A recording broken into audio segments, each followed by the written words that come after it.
like Sri Lanka, like such as Thailand, they are the main area that extensive Theravadan cultures are there, or Hinayana culture, or the Pali language with institutions are there. So then another one is called the Mahayana. Mahayana also got Mahayana Bodhisattvayana, Mahayana Tantrayana. So from the two schools, first one is Hinayana, now the second is Mahayana. The Mahayana is based on the teaching that was transmitted in Sanskrit language. So in ancient time in India, two major language, Pali, Sanskrit. So those who nurture their learning of Buddhism based on Sanskrit, and this group of practitioners form a community, which is Mahayana community. In the Mahayana community, there are Sutra and Tantra.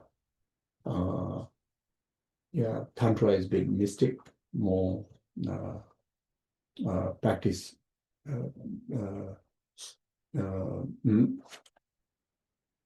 more, let's say, very much more retreat kind of form.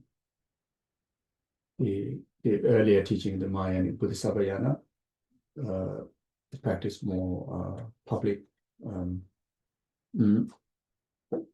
more public-oriented teaching. The tantric is more specific, individual, more like only to the ripened, certain specific ripened disciples were introduced tantra, not really spoken publicly in the past like that. So, so from the point of view of the Sanskrit community, or from the point of view of the Mahayanic Buddhist understanding, Shakyamuni Buddha in fact enlightened many countless eons like before. So he came into our time, which is this fortunate era, 2,600 years ago. He came to India. It was his emanation. So it's not freshly becoming Buddha. He's already become Buddha a long time ago. And he himself claimed, as well as the teaching that emphasize about reincarnation, about karma, the relative truth, which is about the relative world, how the relative world exists, how our ordinary world exists, how the Buddha's world exists, which in the language of teaching, if we call how samsara exists, how nirvana and Buddhahood exists. And he emphasized that he was as ordinary like us. He was not Buddha before. At the beginning, he was ordinary person. He thinks the similar way like how we think. He thinks he does things similar way how we do things. A lot of mistakes, lot of problems, lot of sufferings, lot of delusions, and the wisdom that he's sharing called the Buddha Dharma.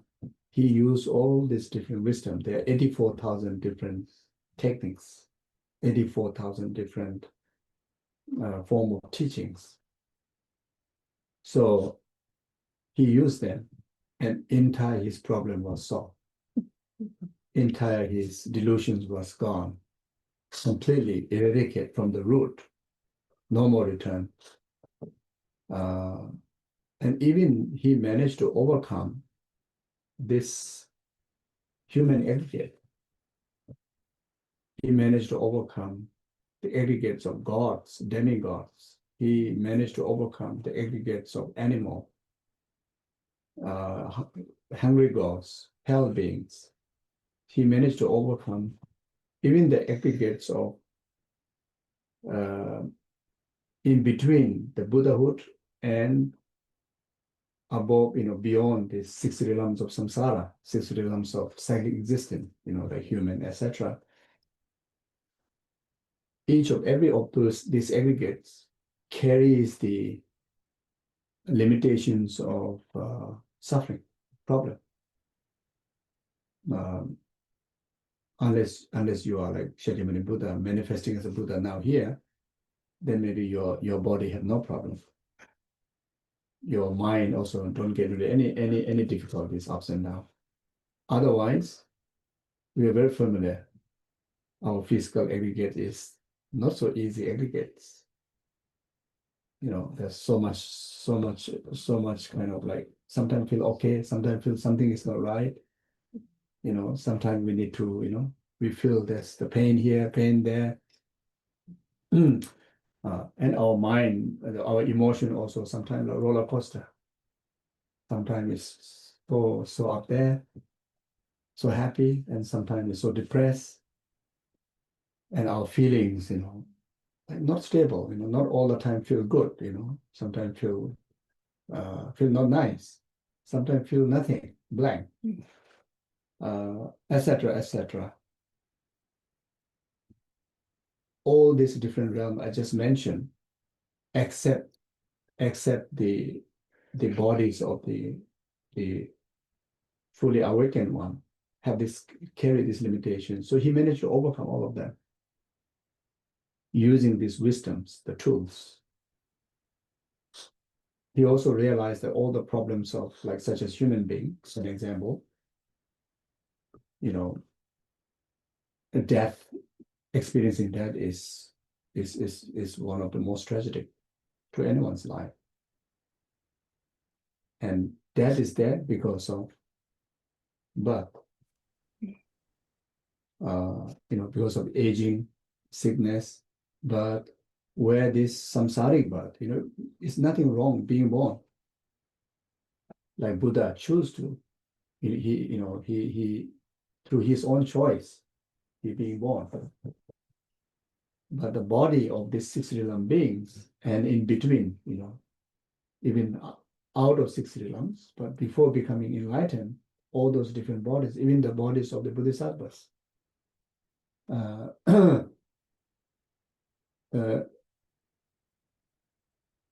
there's a karma is the one that who is actually, being the one of the important reason that we don't have full control over our own existence. And where the karma coming from, the karma also has its root, its cause, which is called delusions, like such as attachment, anger. Attachment here is not talking about just liking something. That it doesn't mean that. Attachment means attachment that which carry the element of aversion to something and then grasping excessively, more than it is truth. So that also had its root. It's called ignorance. Ignorant, not understanding the ultimate truth. Even though you understand relative truth, but not understanding ultimate truth, how things exist. And that kind of lead to many creations of karma, many creations of wrong causes. So, so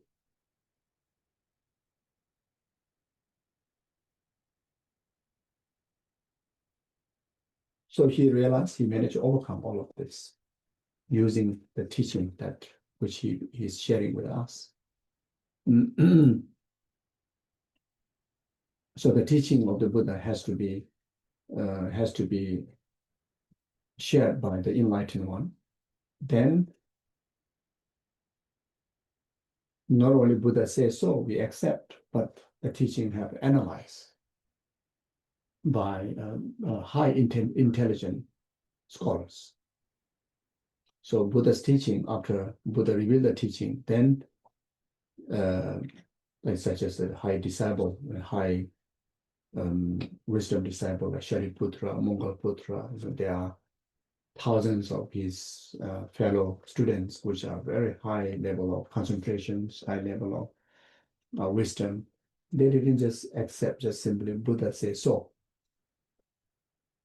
Just someone sharing their experience, not necessarily, can be valid. So they analyze, and the way to analyze is the whatever teaching the Buddha shared, they try to use as an instruction in their ordinary life. And everything works effectively. And each of them also, some achieve, sooner or later achieve arahantship.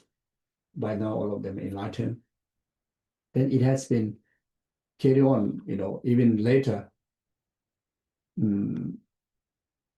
about 400 years later, this great Indian pandit called Nagarjuna, which most people know, who is one who even we regard as a second Buddha. His sharpness of wisdom is like an omniscient, but he's ordinary person.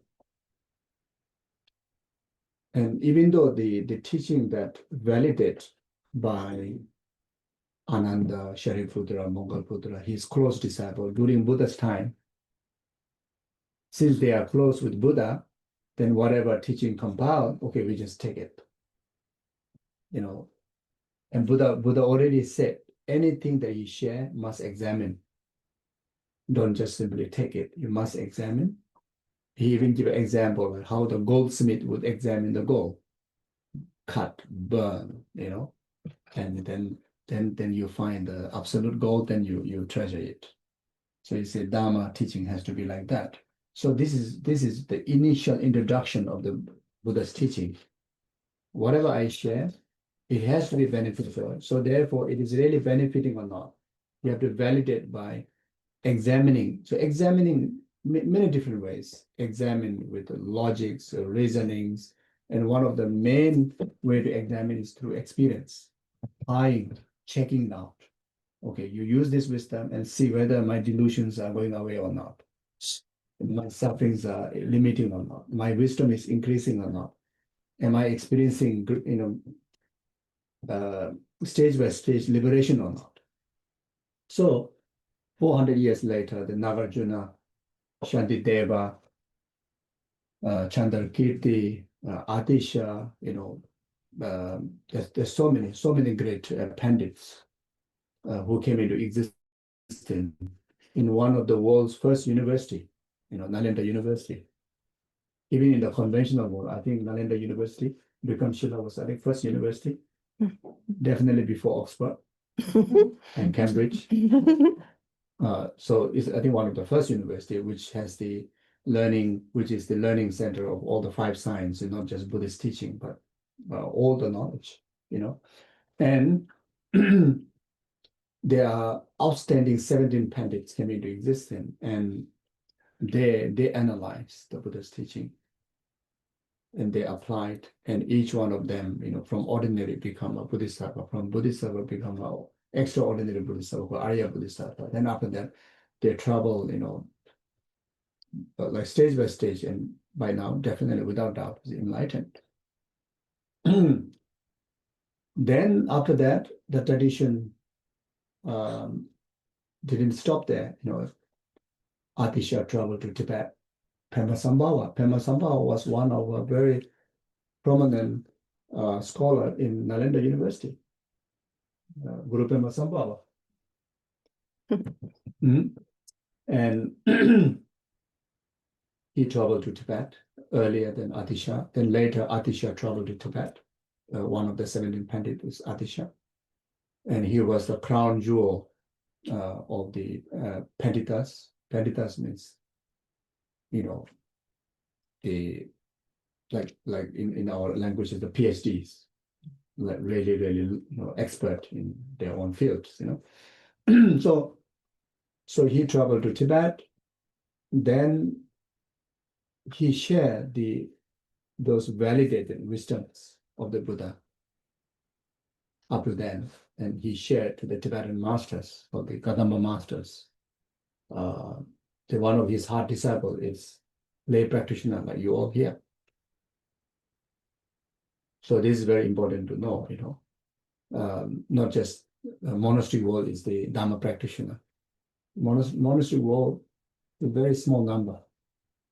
The majority is the lay practitioners. So it's learning of Buddhism, Buddhist teaching, everybody has the same potential. You carry the same potential. So anyway, in Tibet, he passed down this teaching to Geshe Domtamba. So Geshe, the meaning of Geshe here, inspirations of virtue or teacher of virtue, teacher of Dharma, called Geshe. The real Geshe, here is fake Geshe. It's just a name, name like a lion's name given to a cute dog, fairy dog. It's a lion. So the real Geshes are, but they are not graduated like us. We have to go through examination the conventional way. So the real Geshe, the name came from there.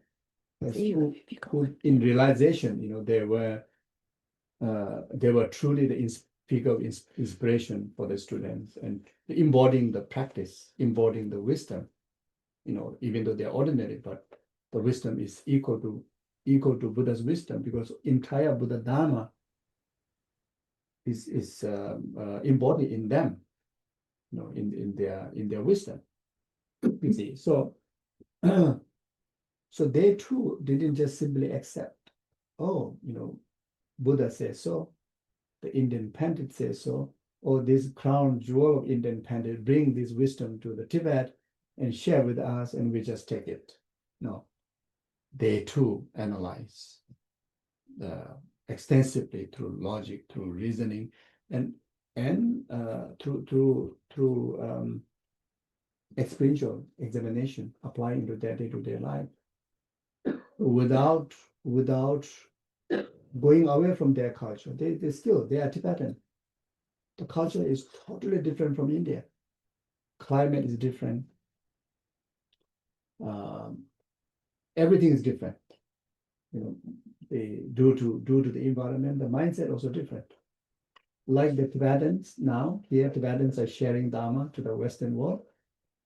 The Western world and the Tibetan Himalayan worlds are completely different, isn't it? Mm. Yeah. Completely different. We brought up differently. And among all of us, each and every one of us brought up differently. We didn't eat all the time the same food, even though we are eating bread all the time, but not the same bread all the time. Everything is different. Everybody is very unique. But when you analyze the Buddha's teaching through wisdom, you will never find contradictions. You will never find flaws. The sharpest logic you apply, reasoning you apply, it's like a diamond is always diamond. Like gold is, you cannot dilute the gold from the gold itself, isn't it? Even it comes mixed with the metal. When you examine properly, it is just its own separate. It cannot be like, say, okay, how to say it? The real gold, you cannot be fake. It's always real. The teachings of the Buddha understood as the wisdom that which is always carry the truth. The truth that which our ordinary mind cannot, won't able to discover, won't able to see directly. You see, but if through the logic and reasoning, we can get convinced whether it's valid or invalid. And the wisdom is all pervasive. So therefore, it fits to anybody. This is particularly the wisdom that Buddha have shared, Buddha Dharma, fits to anybody. it fits to someone is who, who have this spiritual interest, religious interest, and it just fits perfectly there. If someone is not interested in spirituality or religious aspect, but interests in philosophy, the Buddhism, it fits perfectly there. If someone is just not even interested in philosophy, but just science, it fits perfectly there. Not even interested in science, but then just one, beneficial guidance in our ordinary way of life. Buddhism fits perfectly there. So from that point of view, Buddhism is all pervasive. It fits to anybody. Anybody can find it's meaningful, useful, beneficial of any of the Buddhist teaching that you can talk about it. So so then that lineage in Tibet also, without any interruptions of its lineage, that preserved up to today, like such as this great masters like His Holiness Dalai Lama, one of greatest example. In relation to our center here, Lama Zopa Rinpoche, who embodied all those teachings, living in the practice. And these lamas, like His Holiness is a 14 reincarnation, of someone called the unmistaken embodiment of the compassionate Buddha Chenrezig, which we consecrated yesterday.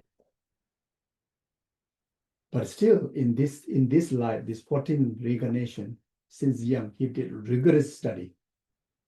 He didn't again say, I'm the reincarnations of Dalai Lama, Chenrezig, and I'm fine, or I just accept what Buddha says. So did rigorous study.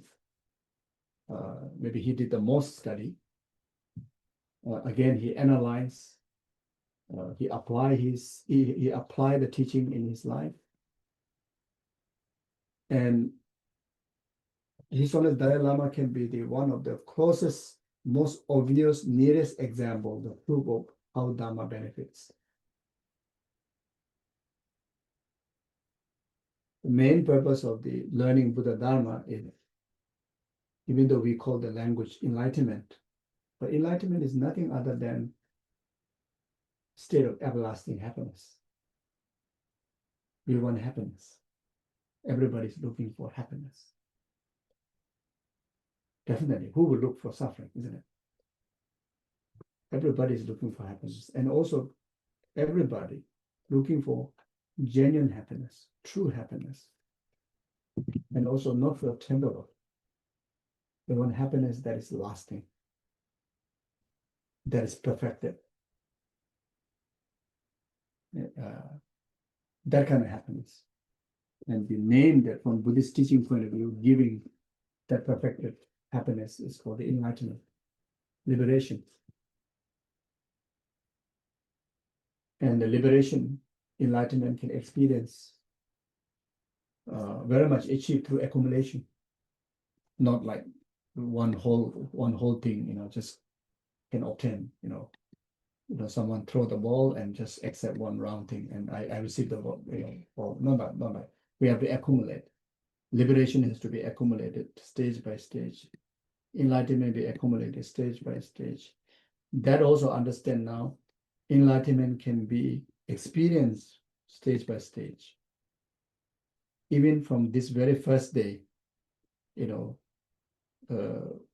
we really take the Dharma to our heart, we already start to experience maybe very tiny one, but the first steps of liberations, enlightenment. And through such great complete accumulation, the word we call a complete of the accumulation of the merits, isn't it? So Buddha would achieve after completing the accumulation of 3 countless eons of merit. So actually 3 countless eons of merit, what is that? That is there is accumulations of from minor liberation to the great liberation, minor happiness to the lasting happiness, minor enlightenment to the great enlightenment, like that. So you see.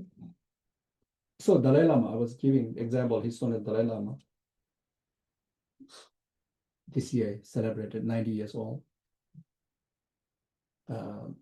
He is, I think, one of the person, even to our ordinary mind, that we see that he is absolutely totality of peace. You can see the settledness, the calmness, the peacefulness, and the joyfulness, the happiness. Not one day, not 2 days, not just 1 year, but all the time. You can see the pacified state of his being, the gentleness, the inner peace. Even from far, when you watch him, you can feel it. You can see it. And the wise, the quality of being wise in his language. Not only physically is so peaceful, gentle, and so much of positivity, just seeing the picture, just, being near him, or just listening his teaching, or just even hear about him, so much of peacefulness. And in his word, the wise word, always about compassion, harmony, peace, loving kindness. And he managed to even impact through his word and through his present millions and millions of people in the world. He's not a billionaire businessman. Literally, he has nothing. And from his side, even though he never did himself as someone is special. He says he always see himself one simple, ordinary Buddhist monk, and he communicate with everybody as an equal, one human, sameness. And everybody experienced that. Whoever met him, and if any of you haven't met him, nowadays he see many audience.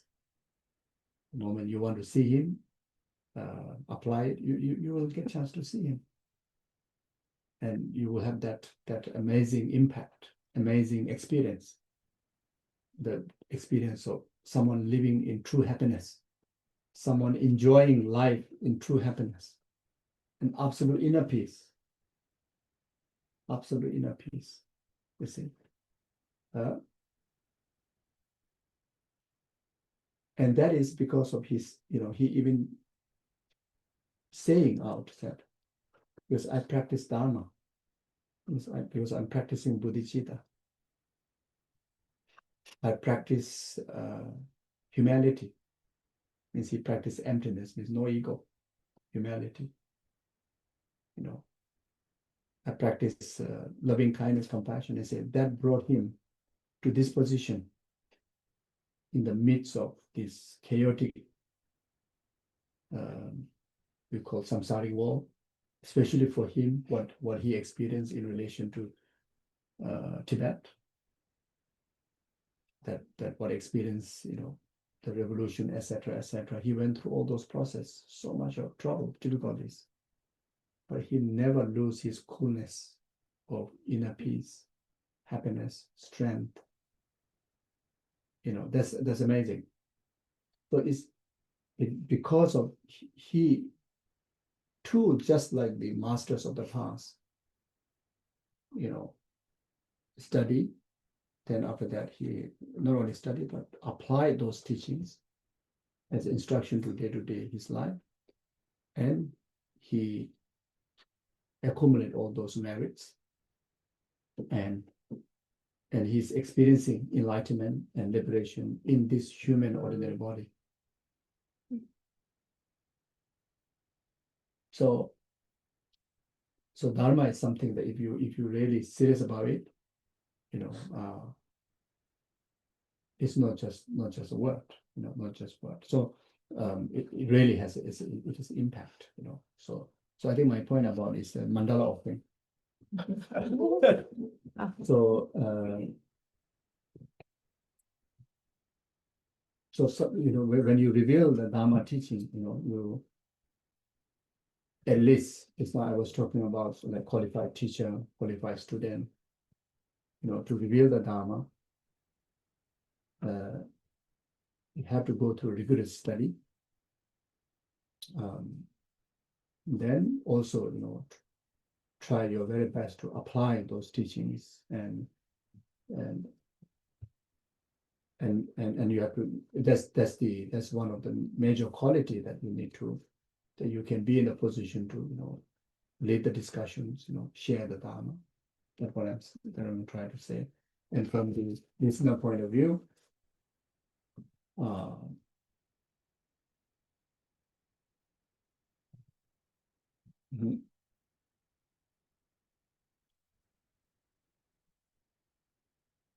it's not just like for temporary purpose, something is bigger than that. Something more than just for temporary purpose. Then you start to really experience the taste of the Dharma. So the mandala offering helps to create that auspiciousness. Then the learning, really become an instruction to our day-to-day life. Really, we're able to manage to apply in our day-to-day life, and really can able to experience the result of liberations and enlightenment even from the very beginning. Yeah. So this is about why we offer mandala offerings, to create auspiciousness. Okay. Okay, short mandala offering, page 28.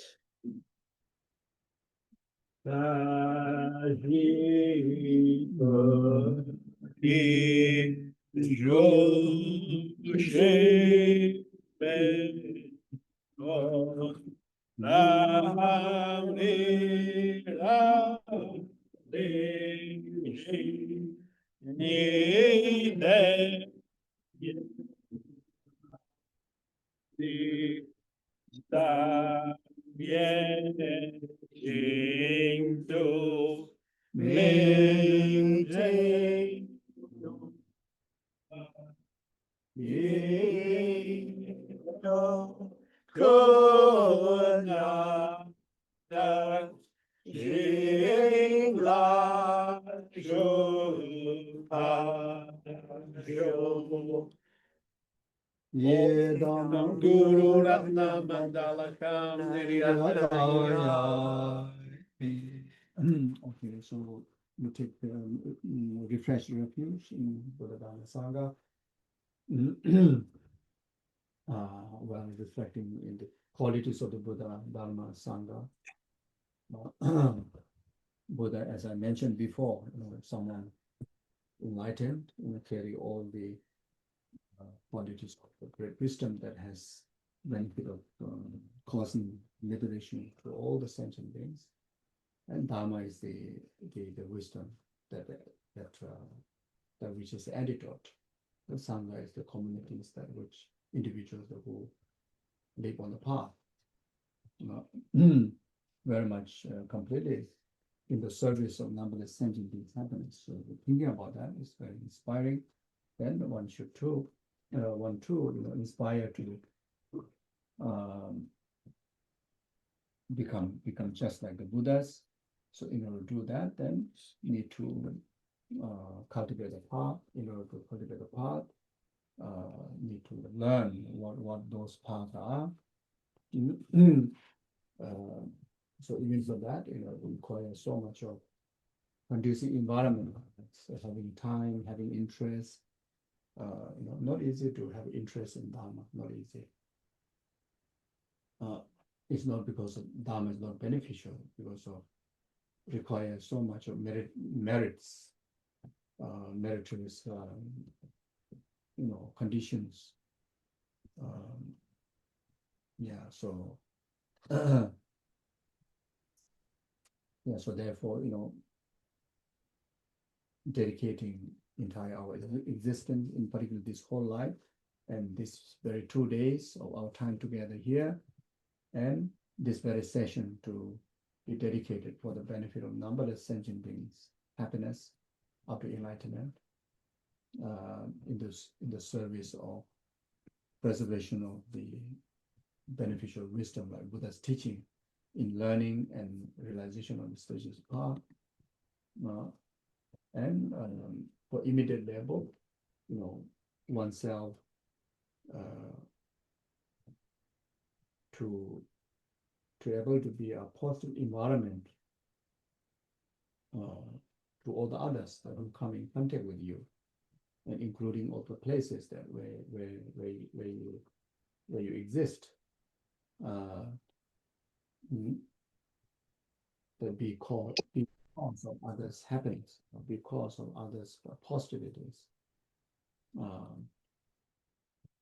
by receiving, those blessings in relation to discourse on the Buddha Dharma, and those merits become, part of your energy, and so that anyone who come around you, that you can able to contribute with positive environment in that way, and the places that you be also will get blessed. So very much, compassionate motivation. The reason why you are here is to really to make your life most meaningful. So that's the motivation. Sanje Sanje Chonama Janjo Bado Dani Jamsuchi Dagi Chintin Kepe Solanki Dola Benje Sanje Ruba Sho Sanje Sanje Chonama Janjo Bado Dani Jamsuchi Dagi Chintin Kepe Solanki Dola Benje Sanje Ruba Sanje Sanje Chonama Janjo Bado Dani Jamsuchi Dagi Chintin Kepe Solanki Dola Benje Sanje Druba.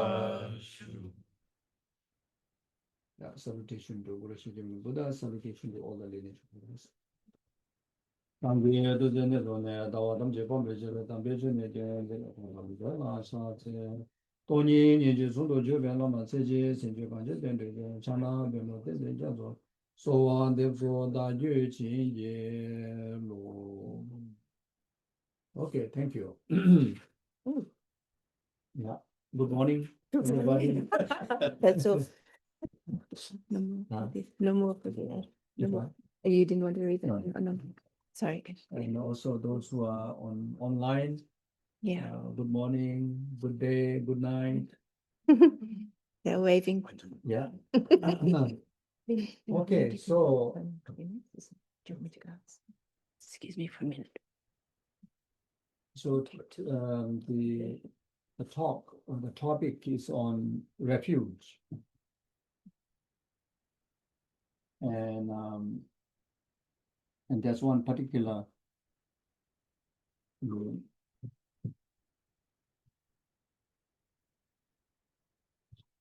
direction to take this practice of refuge, which suggested, since I think last year, is the practice on the preliminary, accumulating preliminary practices, the Mondo practices. So Mondo in Tibetan language, in English, for preparatory or preliminary practice. In Tibetan language, Mondo means go before. So here talking about preparatory practice and the actual completion or the main practice. The actual completion main practice here is referring to, in fact, is Tantra. The Tantra also, Tantra teaching got 4 schools of Tantra. Here talking about High Sugi Tantra. So High Sugi Tantra, main element of its teaching is generation and completion stage of the practice. In order to practice that most profound Dharma, requires a great amount of preparatory practices to be accumulated in order to really to realize the path. Realizing the path of generation and completion stage is very much talking about achieving enlightenment using that path within that very lifetime, within that ordinary human lifetime. So only the Tantra and the High Sugi Tantra carry that benefit. So the preparatory, so how quick we can utilize, that the path of generation completion stage, and how quickly we can able to achieve it is a result of the enlightenment is dependent on the quality of preparation, dependent on the quality of the preliminary practices. So when we talk about preparatory or preliminary practice or Ngondo practice, there are common Ngondo, uncommon Ngondo. So common preparatory or preliminary practice and uncommon preliminary or preparatory practice. So the common or the common Ngondo, common preparatory practice is the practice and the knowledge in relation to common path, which is Lamrim, the gradual path to enlightenment. Another word we can use is the teaching and the practice in relation to three principal aspects of the path. The renunciation, bodhicitta, emptiness, which is the main teaching emphasized from the Lamrim or the gradual path to enlightenment. Even though there are hundreds of different points and different subjects from Guru devotion all the way up to the wisdom. In English translation, there are three big volumes, but all those teachings are, the resources for us to arrive in the understanding of three principal aspects of the path and realizing three principal aspects of the path: renunciation, bodhicitta, emptiness. So when you learn Lamrim teaching, Lamrim teaching got many subjects as mentioned, like Guru devotion, precious human labor, then learning about how samsara exists, like such as teachings on Four Noble Truth, teachings on true truths, teaching on the wheel of life, then teachings on the shamatha, teachings on emptiness, teachings on bodhicitta. So all these are mainly to understand these 3 points: renunciation, bodhicitta, emptiness. And the having understanding of the 3 principal aspects of the path, you understood the common preparatory or preliminary or common Ngondo teaching. And practicing these 3 teachings in your very best, you in fact practice, you in fact being prepared, not just in knowledge, but also, some degrees of experience, some degrees of the conviction, the benefits that you have enjoyed in relation to these 3 teachings: renunciation, bodhicitta, emptiness. So very much in most of time, whenever you have Dharma teachings, even though the title of the Dharma teaching can name many ways, many different names, like such as here or any other platform that you go to receive teaching, especially today's time, they most of the time prefer to name something which is layman language, something to attract people. But actually, the teaching is all about 3 principal aspects of path, or teaching is all about Lamrim. So we've been studying, we've been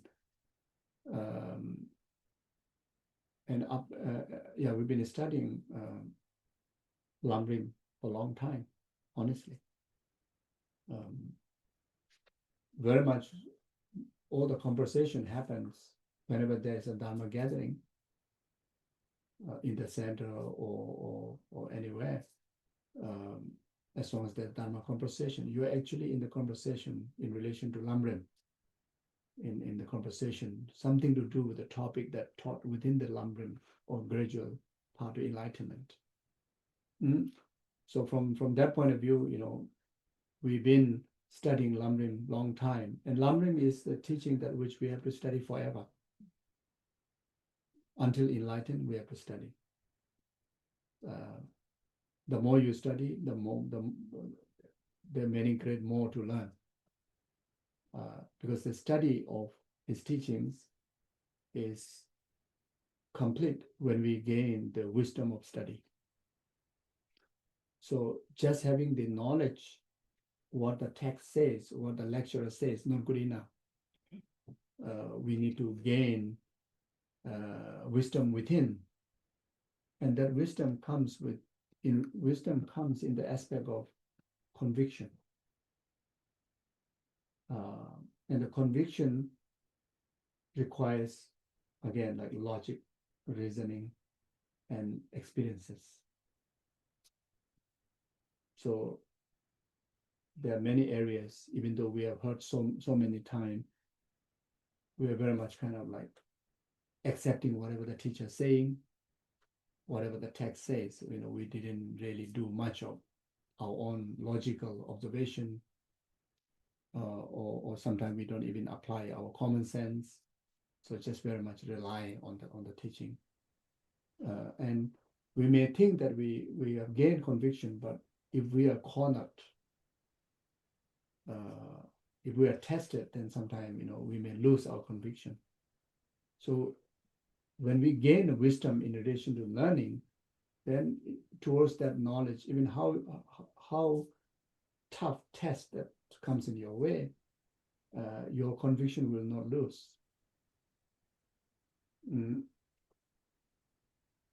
So at the moment, like when we learn about three principles, the renunciation is talking about detachment towards the worldly concern. Worldly concerns are like such as wanting only praise, not wanting criticism. And praise is there, so happy. Criticism there, so hurted, get hurt. And pain, etc., etc. And how much we study also, occasionally, that worldly concerns comes in our way. Means that's the time that we are absent of conviction in the practice, conviction in the knowledge. We have the knowledge. We have the knowledge of how amazing the teaching on renunciation, to be renounced about worldly concern. But then we still fall back to our old pattern, and that is the reason of because we haven't gained the wisdom. We have read, we have notes, and we can even explain. Can explain. I'm explaining without looking at the text. I can explain, but I have no wisdom. But in our conventional way, maybe he has a lot of wisdom. No need to look at the text, blah blah blah blah, for many hours. But the moment when my ordinary pattern, worldly pattern kicks in, then that's I realize that I failed. I haven't gained the full wisdom of learning Dharma. Learn Dharma about 20, 30 years or 40 years now, but gaining wisdom is another level, you see. So that's the reason why we need to study. There's no end to study. And it's wonderful that, wonderful to study, isn't it? I think maybe the study is one most enjoyable thing, honestly speaking. especially studying of Dharma is really All ego. like keep you alive, Mm. you know, or keep you or feel you are living. Mm. So then on top of that, we need to have this wisdom of contemplation, another level. So through extensive, observation and analysis, after we acquire the knowledge, the analysis also give us the wisdom in relation to study. Also, we will receive another level of wisdom in the expressions of faith. So now you have gained conviction. Then now you have a full trust. Conviction is yes, that's I believe, but now after believing this is really beneficial, now you give yourself under the refuge of this knowledge, this practice. So there's a genuine kind of like we call the irresistible faith. At the moment, we think we have a lot of faith, but if we are cornered, most likely, many of us we may lose the faith. If it's like sometimes, even though we know the nature of samsara, nature of the samsara aggregates, and when our physical, mental health are perfect, and everything looks wonderful, and Dharma is very inspiring, but then some sickness kicks in, and how much mantra you chant not working, how many puja we conduct not working, and how many meditation you try to do also is like immediate level, the pain is not going away, then sometimes you doubt, is this Dharma really helping? Is there such thing called really that I had some liberation? No. It's like Dharma really kind of like curing my limitations of suffering or not? And sometimes there's a danger of losing faith, thinking that, oh, I thought everything is purified, but there's so much purification, but it seems like I'm still going through this, troubles, but that comes in the form of relationship troubles, then that can relate to financial troubles, health issues, but in reality, whatever we go through in this life, almost 99% is in fact is the definite karmic result of the past life. So it's a definite means definitely we have to experience it. Then we may ask a question, then by practicing Dharma, there's no benefit at all for this life? No, we have the full benefit. By this life, the person of this life practicing Dharma can change entire your destiny in the future. All your future incarnations, because life don't end, living don't end, just ending the human aggregates. Our living, as a living being, carry on beyond this human life. And there are much more longer journey is out there, and much more beautiful journey we can experience, if we have a correct conduct of this life. You see, that is definitely greatest benefit. But even in this life, all this definite karmic result also can be reduced, can be purified. Purified in the sense that reducing the intensity of suffering, reducing the duration of suffering. So when we have the Dharma wisdom, if we have strong faith in Dharma, strong the wisdom of Dharma, or wisdom of learning Dharma, wisdom of contemplation of Dharma, wisdom of meditation on Dharma, application. Yeah, you die, but you can die very peacefully and die wisely. Everybody get old. Eventually, everybody will age, and we can age wisely. We can age so meaningfully. you know. An example, let's say in a very small, very small way, how Dharma benefits, how understanding of Dharma benefits in this very simple language. Let's say if someone suddenly, you know, like after a few weeks later meeting and say, "Oh, you got one more wrinkle.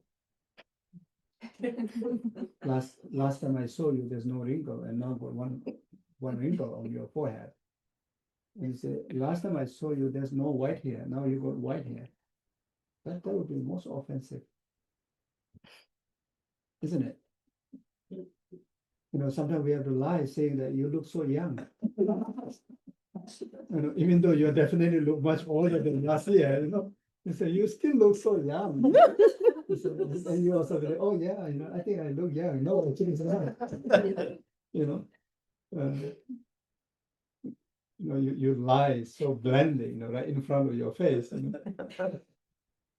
And, you know, so it's in the ordinary world, this is very offensive. You know, I mean, I heard that even asking how old are you say can be quite offensive. It's asking your age, isn't it?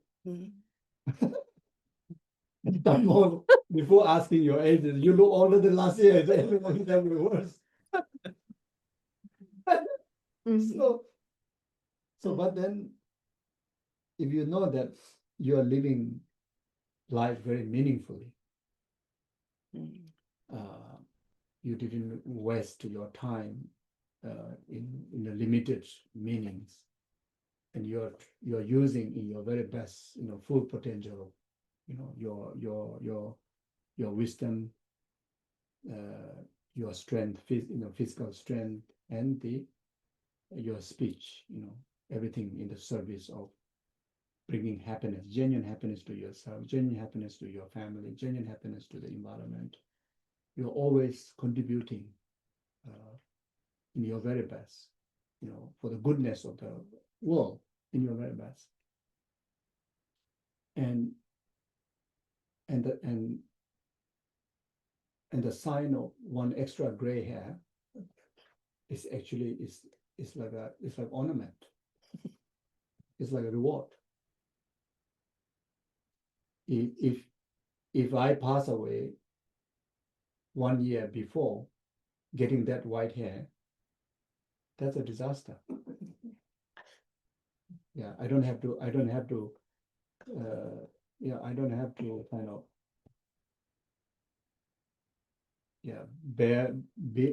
have to, how to say, I don't have to go through hearing that someone saying you get one white hair extra and you manage to live this life without, you know, just with the whatever hair.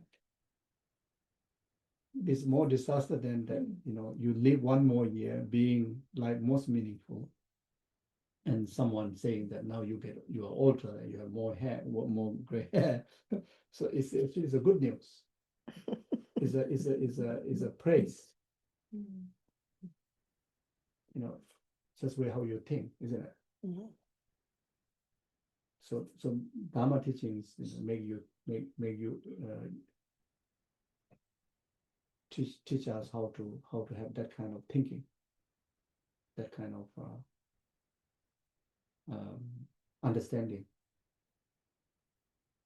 You know, especially when we think about the preciousness of human life, even living 1 day more is so precious, because you have the full favorable conditions, inner and outer conditions, to accumulate so much goodness, so much virtues, so much good causes for your amazing future lifetimes to come, because of the result of the merit that you're collecting now. The favorable conditions, we think about it, is so amazing. And if someone living life in, you know, very much in that way, and even though physically is not well, and living very old age with a lot of help, it's so meaningful to live. So just giving an example, you know, when sometimes go back to monastery. So, among the friends, we tease each other, yeah. So he said, oh, so some of them who never traveled to the West, is if you are traveled to the West, then you will never get old. He said, Geshe,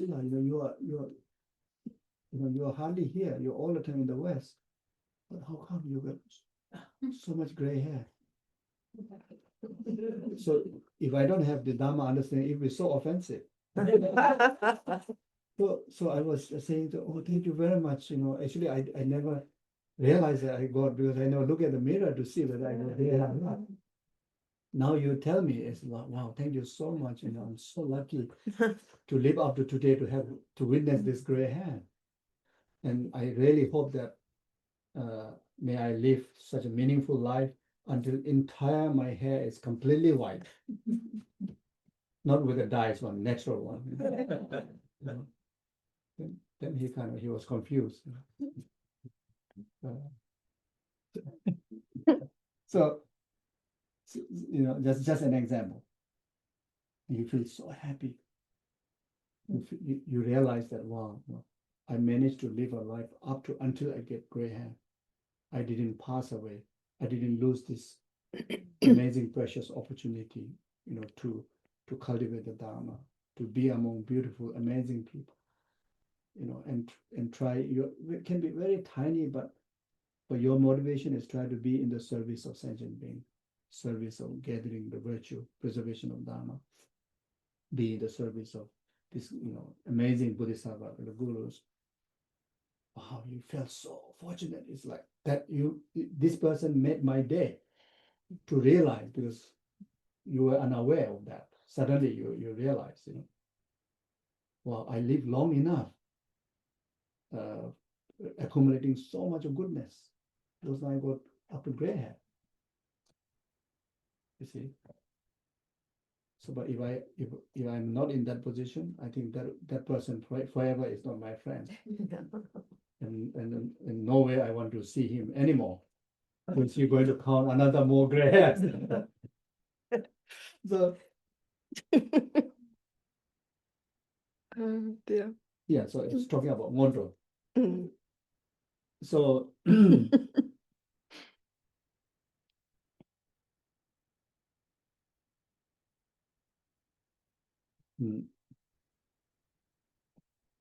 then the main meaning of three principal acts of path, we sum up here: renunciation, Bodhicitta, emptiness, is very much that can be understood in relation to the there's one title of the one particular teaching called the parting from the four clingings, or in other words, parting from the four attachment, or four wrong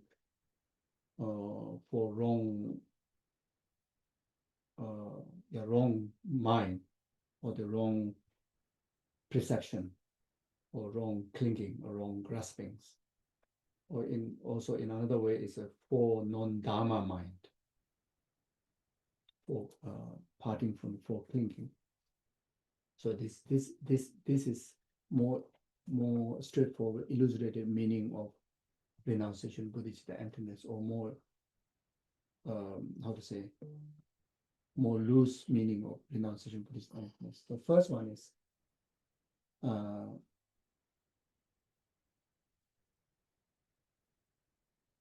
parting from the attachment towards this lives. Parting from the attachment to this life means parting from the attachment of the worldly concerns. Worldly concerns are concerned about only this lifetime's very ordinary meanings. It carry very limited meaning, like again, such as like fame, status, like so much attachment to that. So if we practice, if our motivation, even in relation to Dharma, relation to anything to do with Buddha, Dharma, Sangha, then it is not pure Dharma. Means it's not going to bring great meaning out of it. If you have an attachment to this life.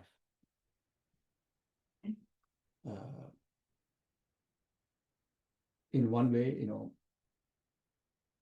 there's nothing much to, I'll say,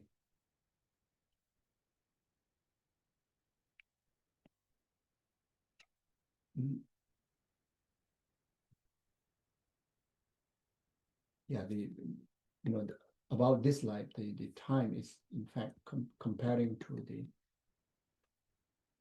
life after is very short. Human being, how long in today's time, how long you live. Is there anybody who lived like 150 years? Very rare. Maybe 1, 2 in the world, maybe. Is there any people living about 150 years old? Very rare. Maybe it can be 1 or 2. So time is actually very short. Eons of time, eons of life. And after today, from the very beginning when we came into existence up to today, we very much live in unfavorable realms, very much, within the six realms of samsara. Future lifetime, there are life that we can enjoy in the pure land. There are life that we can enjoy in the liberation state, including enlightenment. Unless we achieve Buddha within this life, and even this human body, we can still achieve. We can still, enjoy the liberation. But that is very, very. I mean, when all the preparatories are complete intact, then through the tools of the High Sukha Tantra, yeah, it is emphasized that you can experience enlightenment, but more possibility is future lifetime onward. So future lifetime, there are amazing lives that we have, we have opportunity to enjoy. So therefore, if we give all our energy just focusing on only this life, then we will miss preparing for the future lifetimes. The sooner to enjoy those amazing rebirths, amazing lives, like even liberations, enlightenment, purement, etc. So therefore, more the attachment we have in this life, it obstacle to prepare for future lifetimes. So therefore, we need to let go the clinging, of attachment to this life. That doesn't mean that we don't care about this life. We must take care of this life. The taking care of this life is putting ourselves in the position that we truly enjoy this life with pure, genuine happiness. But if we have the attachment, clinging, the grasping, then that will bring the element of ego, jealousy, aversion, like anger. And no way, even though it sounds like more the attachment we have to this life will serve the benefit of this life, but in actual fact, it's not true. And we ourselves, each and every one of us, have experienced how the attachment to this life, in fact, ruined many of our goodness in this life up to today. In relation to many things, in relation to people, in relation to the environment, in relation to our status, the things that we want, there's excessive attachment actually didn't bring what actually we want to experience in our life. Everything being so temporal, even though it sounds good at the beginning, but then the result was not that good. The experience was not that good. Even some joy there, but it's just very temporal, you see. But the moment you look, as long as the attachment is there, there's a suffering. lesser the attachment, lesser the suffering. You see, lesser the attachment grasping, lesser the pain. So if we want to experience happiness even in this life, then in relation to this life, if we have a lesser attachment, we can enjoy more about this life. See, so here I'm not talking about you let go of your happiness of this life. You see, in fact, it is a tool to gather right way the resources of happiness, resources of genuine happiness, lasting happiness. You see, so so that's why letting go, the parting of the attachment of this life will not only benefit this life, it also will benefit for long future, greater benefits.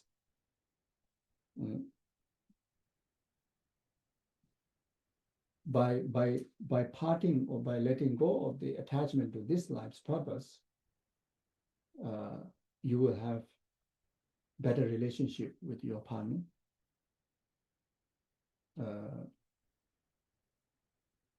You will have more respect, more understanding. You become more forgiving, and your love will increase. Your genuine, unconditional love will increase. In our ordinary understanding, we thought that love is something like attachment is something to do with love. No, attachment, and sometimes we think that desire is something to do with love. Not necessarily. No, desire has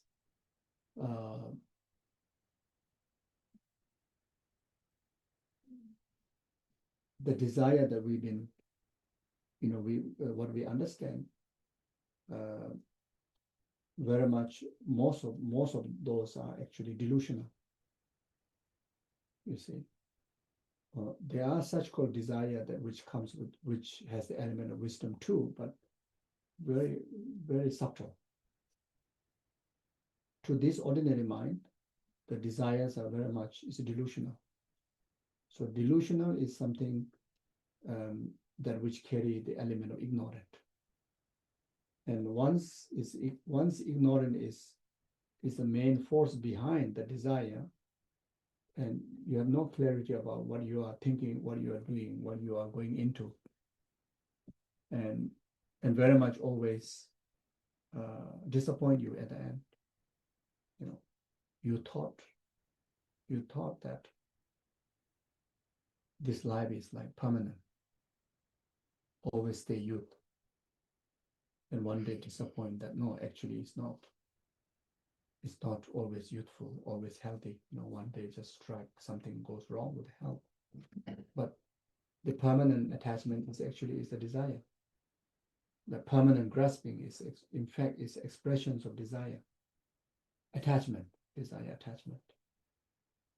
The clinging we are talking about, the clinging to this life is talking about the desire or the attachment that we have about this life, like such as always thinking that I always, will stay healthy, I'm youthful, then never having idea about the impermanent nature of the life.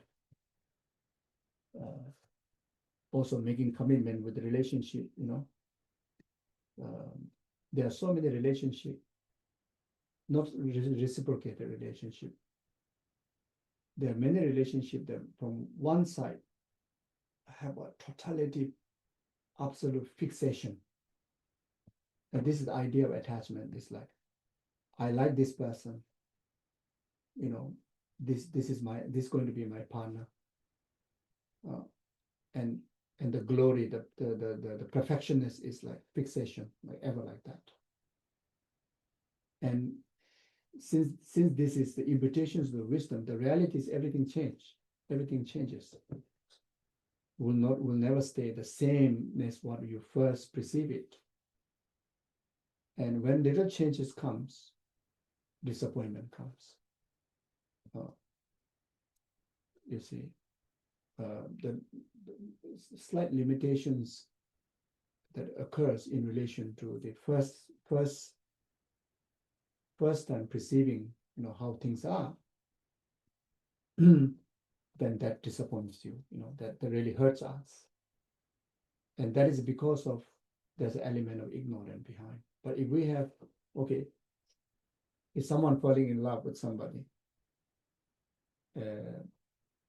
Yes, there is a desire, but that desire can be wisdom, not necessarily with a worldly concern, a delusional one. If that desire is wisdom, then you understand that things do not exist the way how it appears to me. You see, at the moment, it's like see everything perfect, but in reality, that perfection also can be changed, can be better or can be worse, and that perfection also very much dependent on the reciprocated cultivation. Both sides need to cultivate that perfection. If both sides create the right causes, right environment, then that perfection can even increase. It becomes the love that Buddha taught us to cultivate until it becomes perfection of love. And if there's no reciprocated kind of cultivation, let's say, even though your heart is like completely relying on that partner, but from the partner side is like not putting any effort, and some more gathering, obstacles to the goodness of the relationship. Since your desire is infused by the wisdom, then you have the wisdom of impermanent. Okay, now you see the changes, you accept instead of you feel hurt. You rather have the element of acceptance and letting go and move on, and it doesn't hurt anybody. First thing, yourself don't get hurt. Now this one is just example in relation to like the two persons relationship. Now this has to be applied in relation to our health, in relation to wealth, in relation to status, in relation to the environment where you are, in relation to anybody. You have that affection, and that affection you can label as a desire, but the desire, like we say, I desire to become Buddha. So that desire is in fact carries a wisdom. It can even translate as an inspiration to become Buddha. So just the word desire not necessarily always is wrong. Just the word attachment not always can be wrong. In the name Dharani of the Manjushri, there's a few. There's one particular verses, emphasizing about the difference between the desire or the attachment, attachment that has the element of wisdom, and the attachment that which is lacking of the wisdom. So attachment that which is lacking of the wisdom is harmful. And most of the attachment we express as by ordinary minds are harmful. But attachment that which has element of wisdom, in fact, even can give us even more forceful motivation to actualize objectives of goodness. See, so so here now the clinging towards this life is the negative side of the attachment or the desire or the attachment that which is narrated by ignorant, narrated, motivated by ignorant, and it is managed by delusion.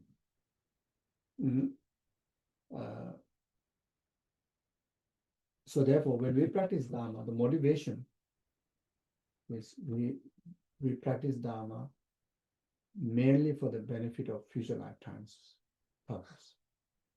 So we practice Dharma for future lifetimes purpose. If we are not ready to say so clear cut, we can even say merely for future lifetimes benefit.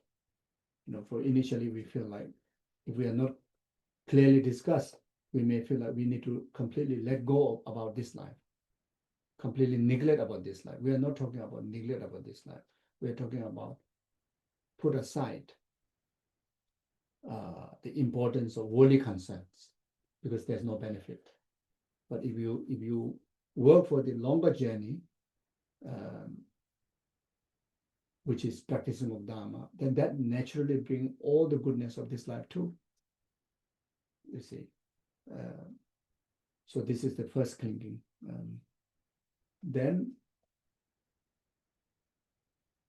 so if you cling to this life, then you are not Dharma practitioner. So very straightforward statement is that if you cling to the worldly concern of this life, then even you are in the Dharma environment, even you're doing religious things, but you are actually not a Dharma practitioner.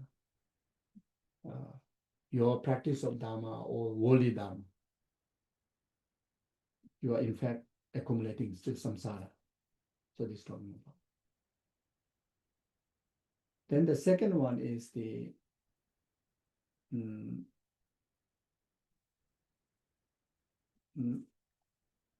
if you attach to samsara, then there's no liberation. So meaning, even though that you renounce about 3 lower realms, but you still kind of have an attachment, still feel perfection in human realm, God realm, demigod realm. So you're very much attached to samsara.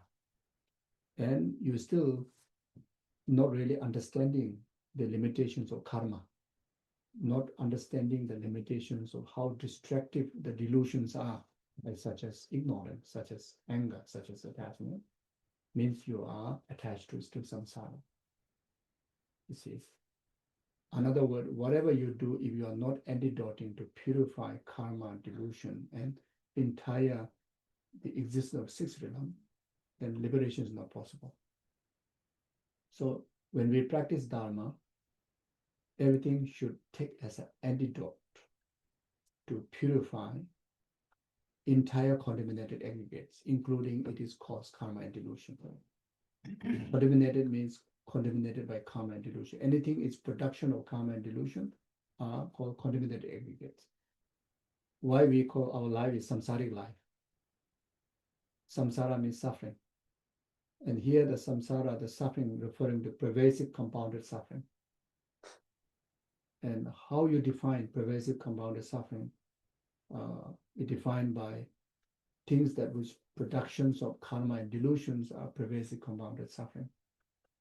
It is in the nature of decay.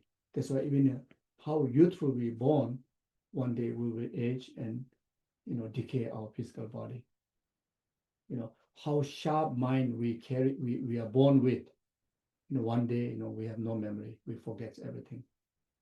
We will come to a point that we don't even remember our own name. We don't even remember our own parent, our own children, our own friends. When there are many people even experience, we call the sickness of Alzheimer, literally, in taking into forgetting things. And there are so many people, there are so many powerful people called general, called fighters. They died. Recently, I saw there's one martial artist who play many movies. I watch many of his movies. From the West, yes, but this is one from China. He's so tough. He used to fight with the Jackie Chan. And very tough guy. Oh my goodness, it's like completely like this what I call entire his body is now so weak that he cannot even walk properly. And people who are fans of this Shaolin temples, we thought that this is like this guy will never going to be weak. Mm. And all the generals of the, people who fight in the World War I, World War II, that, these people thought that they are the strongest, all gone, no more, isn't it? Mm. So, so as long as it carries the contamination of karma and delusion, then its suffering means decay. Means one day it's going to break, it's going to ruin, it's going to finish. It will not remain there, and the spirit of that person who experienced that is experience very painful. But when you exercise your mind with the Dharma, means already exercise with detachment, understanding the nature of impermanent, understanding the nature of decay, even this youthful body, and even the wealth sometimes go ups and down. There are so, millionaires in the stock market, just one click becomes zero. Mm. Many, there are millionaires or maybe even a billionaires, I think some years ago, just with one click in the stock market, everything lose and jump and kill, because it's like, this is not possible. Mm. So because of samsara, so it lies in the nature of impermanent, it lies in the nature of, everything eventually will fall. Therefore, ultimately, there's nothing to be attached. How amazing it is, nothing to be attached. You can enjoy them, but enjoy them wisely. We can enjoy our youth wisely. There's many amazing way, wise way to really to utilize all our goodness. Whether to do with wealth, whether to do with fame, good health. But if we don't utilize the goodness we have in the most meaningful way in the present time, that base is going to be disappeared, because the nature lies in impermanent. Even though we have sense of attachment, the ignorant, that today I will ruin my good health. Good health I'm not going to use meaningfully. Today I have wealth. If I'm, you just kind of waste the wealth. Would not, in the meaningless purposes. Like such an example. Today you have this human intelligence, and your environment. You have a complete family. You have a house on the over the head. You have food on the plate, and you are not chronic sickness. Now you utilize this goodness to bring even greater goodness, like rather, like even eat more healthier. When you're healthy, you should even eat healthier. You are healthy, that's why you should even exercise more. You are healthy, that's why you should enjoy, you feel happy.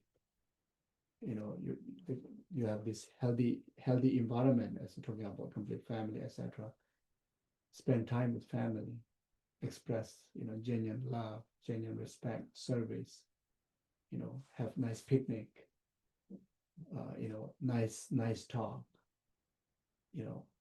because tomorrow, don't know, because it's samsara, it's the aggregates are contaminated by karma and delusion. Tomorrow may not have that environment.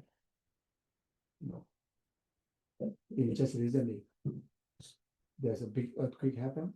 Mm. So some of them, they never thought that their house going to disappear. Few minutes later, their house is gone. Some area tsunami happened. They never thought. They build a house to last last beyond their life, even for their children, generations. But that one flash flood right now today in the Himalayas, in India, Himachal Pradesh, because of the flash flood and monsoon, those very concrete buildings are just swept away like that. And there are many people, in natural disaster, they never thought that they would die so fast. So like that. We need to have a break. Maybe, yeah, we can maybe have one at 11:30 and then Okay. for 30 minutes. Yeah, sure. Okay. So you see, one of the problem, one of the obstacle, if we are clinging on clinging on samsara, clinging on samsaric existence, we will never realize the preciousness of the present moment. We will always live in future, live in the past, and always ruin the present moment. Never live fully in the present moment, because it carries the permanent grasping. And there's an element of permanent grasping, as mentioned also to the earlier clinging, the element of the fixation. There's no wisdom, of impermanent. There's no wisdom of understanding the value, the actual value of existence. That's why, hardly really happy, even that one moment. Always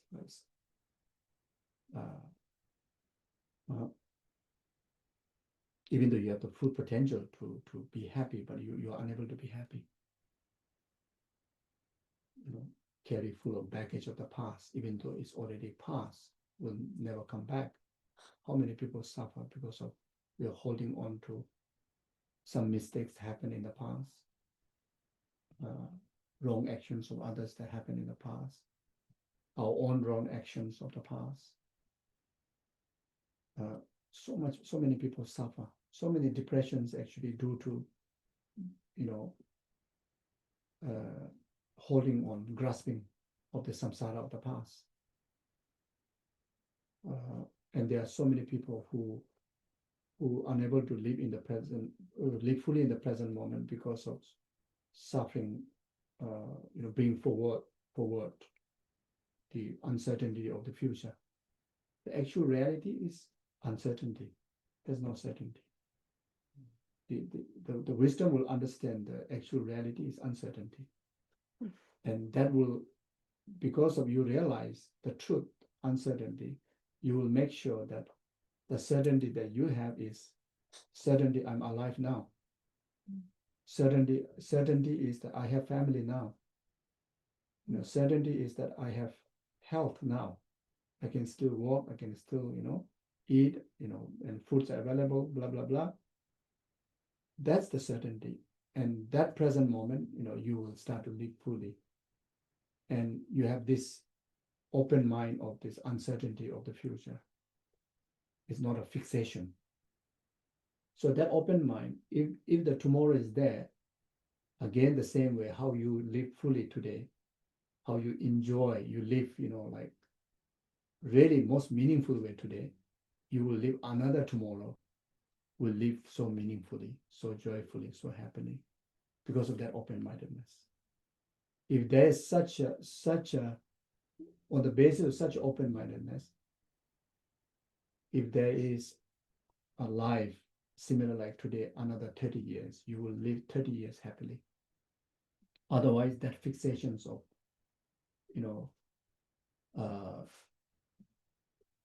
what do you call the fixation towards certainty in uncertainty of the future. Today already live in stress.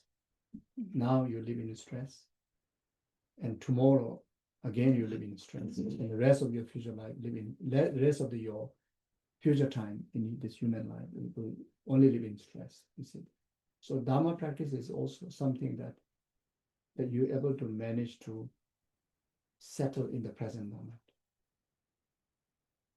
and we are unable to do that because of this excessive clingings, such as these 4 clingings.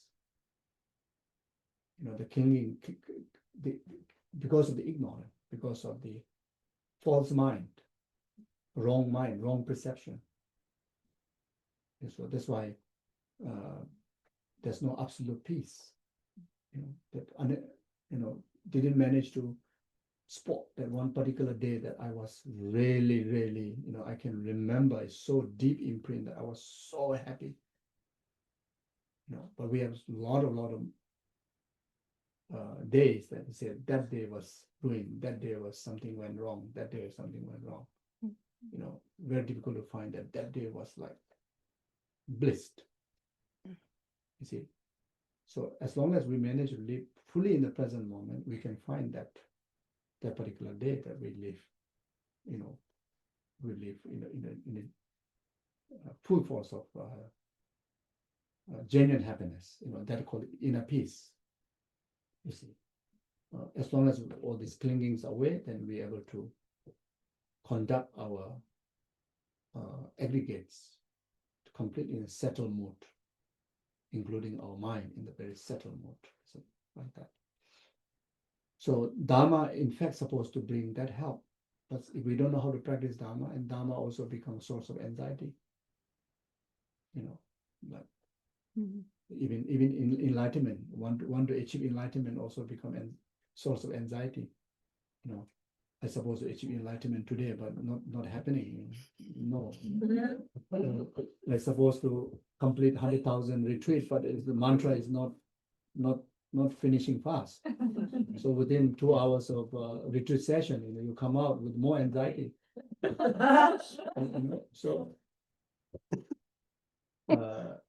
yeah, so this so that's why as long as the element of 4 clingings are there, or as long as there is no element of 3 principal aspects of the path, then Dharma practice didn't become real Dharma, become holy Dharma, cause of samsara. That's talking about that. So the third one is so this earlier 2 is in relation to renunciation from the 3 principal aspects of the path. Letting go of clinging of this life, and the second one, letting go of clinging of the samsara, or letting go of clinging of this, karma, delusion, 6 realm existing, is in relation to renunciation, first principle. Now the third one is in relation to bodhicitta. If there's no, so if you have a clinging of self-cherishing, then there's no bodhicitta.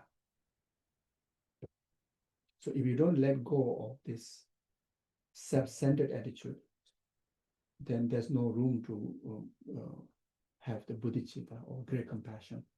If there's no great compassion, then there's no bodhicitta. If there's no bodhicitta, no enlightenment. Even for yourself, there's no full enlightenment. Even you have all the other wisdom, no bodhicitta, and even your own ultimate benefit is not fully achieved. You may be achieved nirvana, but that's not the ultimate quality. You see, so so if we value enlightenment, if we value the perfected, absolute perfected quality, even for our own benefit, then bodhicitta is must have that. Great compassion is must be our attitude, and some more. Everyone, as a human being, everybody has their family. Everybody has someone that to whom they really care for their well-being. Could be your family, at least our parents. It could be your partner, could be your children, could be your pet. So we human being has, there's an element that we wish someone more happy than yourself, someone's well-being greater than yourself. Not necessarily to everybody, but we all have that heart. Sometimes we really think about it. I want to be happy, but it would be even more amazing happy if my parents become happiest. If my children, if they're in a position of the greatest happiness, and that would be happiest for me. You know, so everybody has that value. It's we call the Buddha nature. You know, Buddha nature has conventional Buddha nature, ultimate Buddha nature. So conventional Buddha nature is a relative Buddha nature, which is to do with the attitude, love, compassion, which will result next time in the future when we become Buddha. It will result as a Buddha's form body to benefit sentient being. So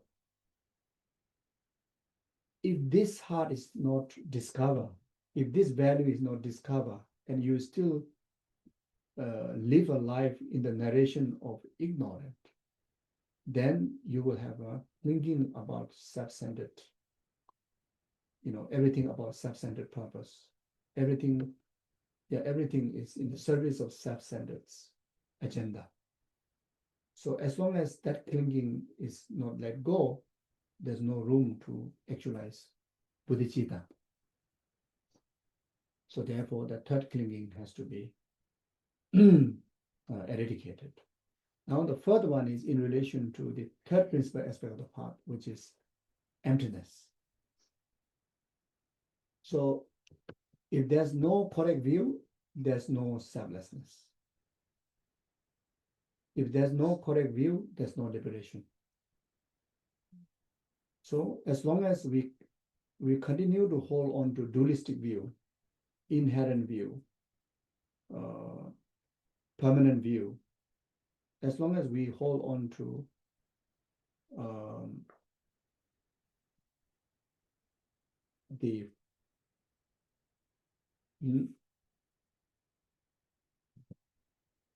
hold on to the false I and false mind on the basis of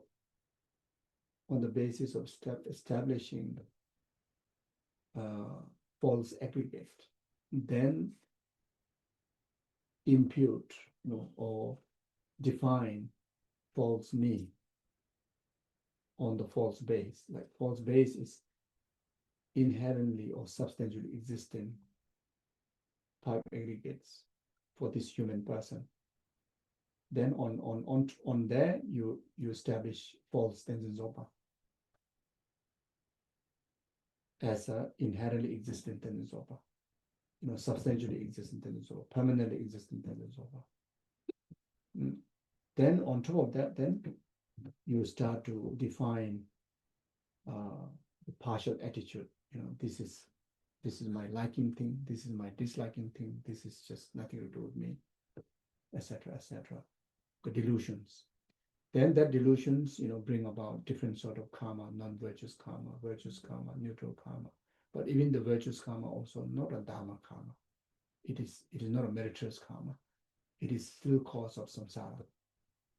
So there's no room for liberation as long as we live, as long as we conduct our view in false view, as long as we don't have a emptiness view, the view of no self, then there's no true path to liberation. So when we practice the Dharma, if there's no element of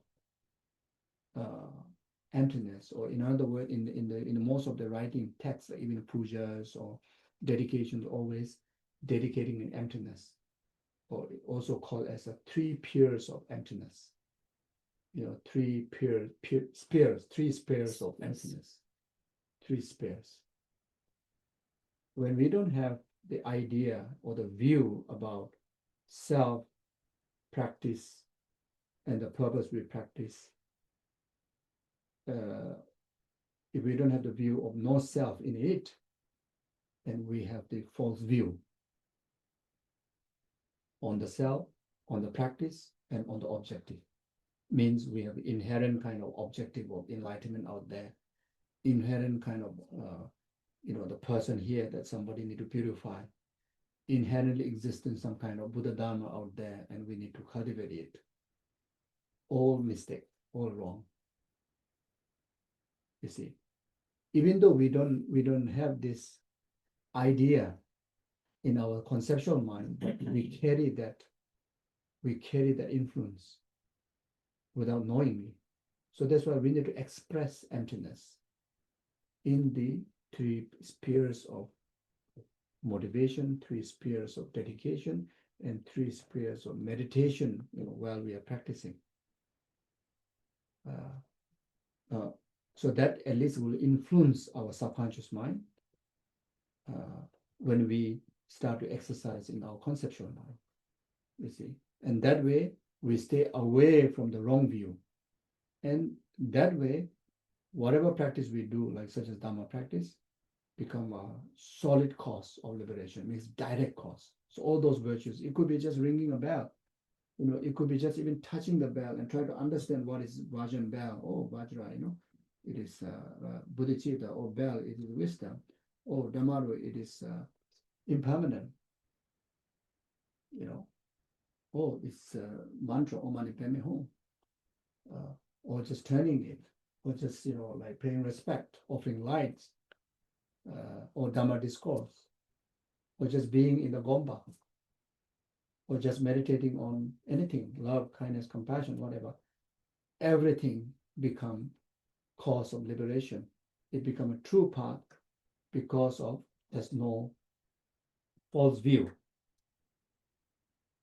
So that's why through learning renunciation, bodhicitta, emptiness, we can come out from this false view, false clinging. So when we are able to come out from this for false clinging, everything we do become most meaningful, most beneficial, long-term benefit beyond this lifetime. Everything become dharma. Everything become pure meritorious virtue, which will act as an antidote for all the sufferings. You see, samsara, it will act as an antidote for karma, antidote for delusion, antidote for even for the samsaric aggregates we are experiencing now. So this is the common mondo, common preliminary, common preparatory practice. When we have this intact, when we start to practice tantra, then even just like visualizing self as a deity become antidote for samsara. Otherwise, false mind. You are not deity and you say I'm deity is false mind, isn't it? So how the false mind you purify?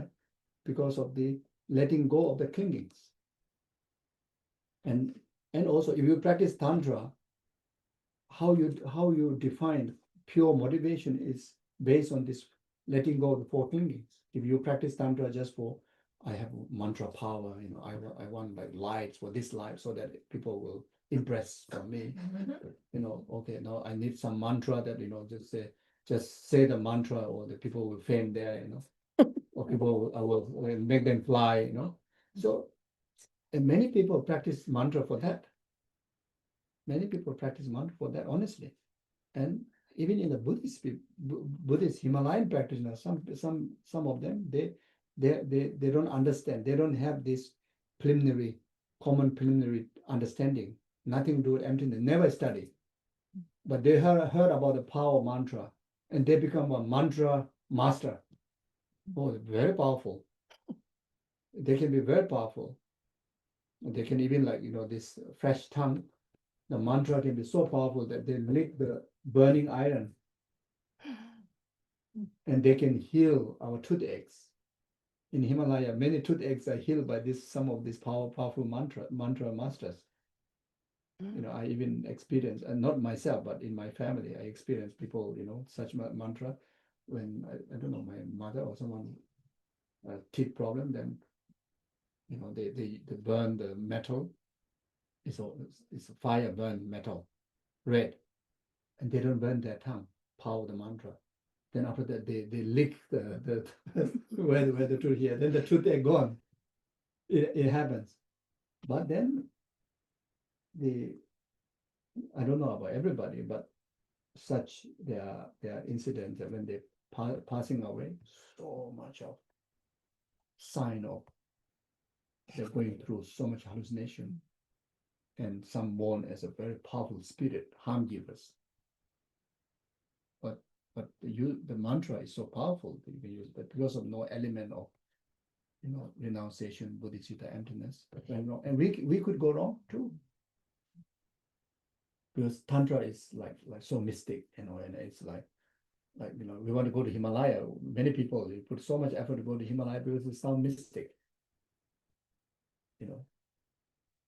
The Tantra even more than that, is like so mystic, and people just without learning any foundation, they will straightway go to the high school Tantra or Tantric initiations.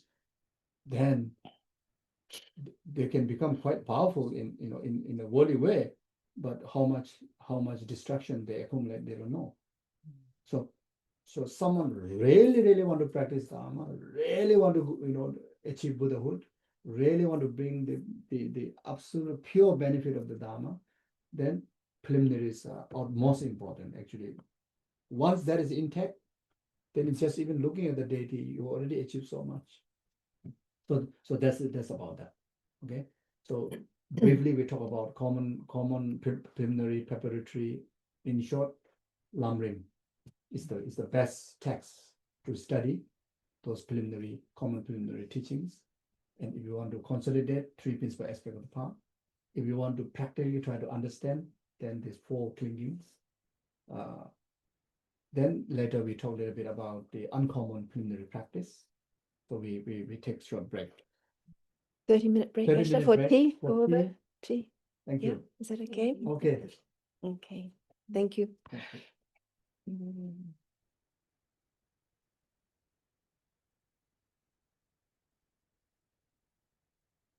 It- Mm.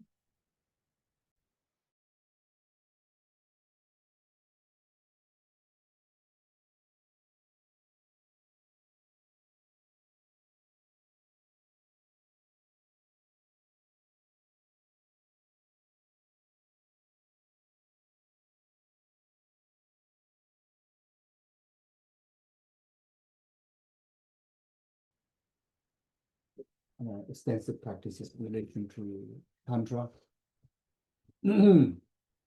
And also to strengthen, our part on the teachings of the Buddha, to make sure that whatever way we are practicing, it become a genuine Dharma practice, so that it will not only benefit this lifetime's goodness, but also will make sure that it become cause of enlightenment. Because since as we briefly discussed this morning, that human lifespan is in fact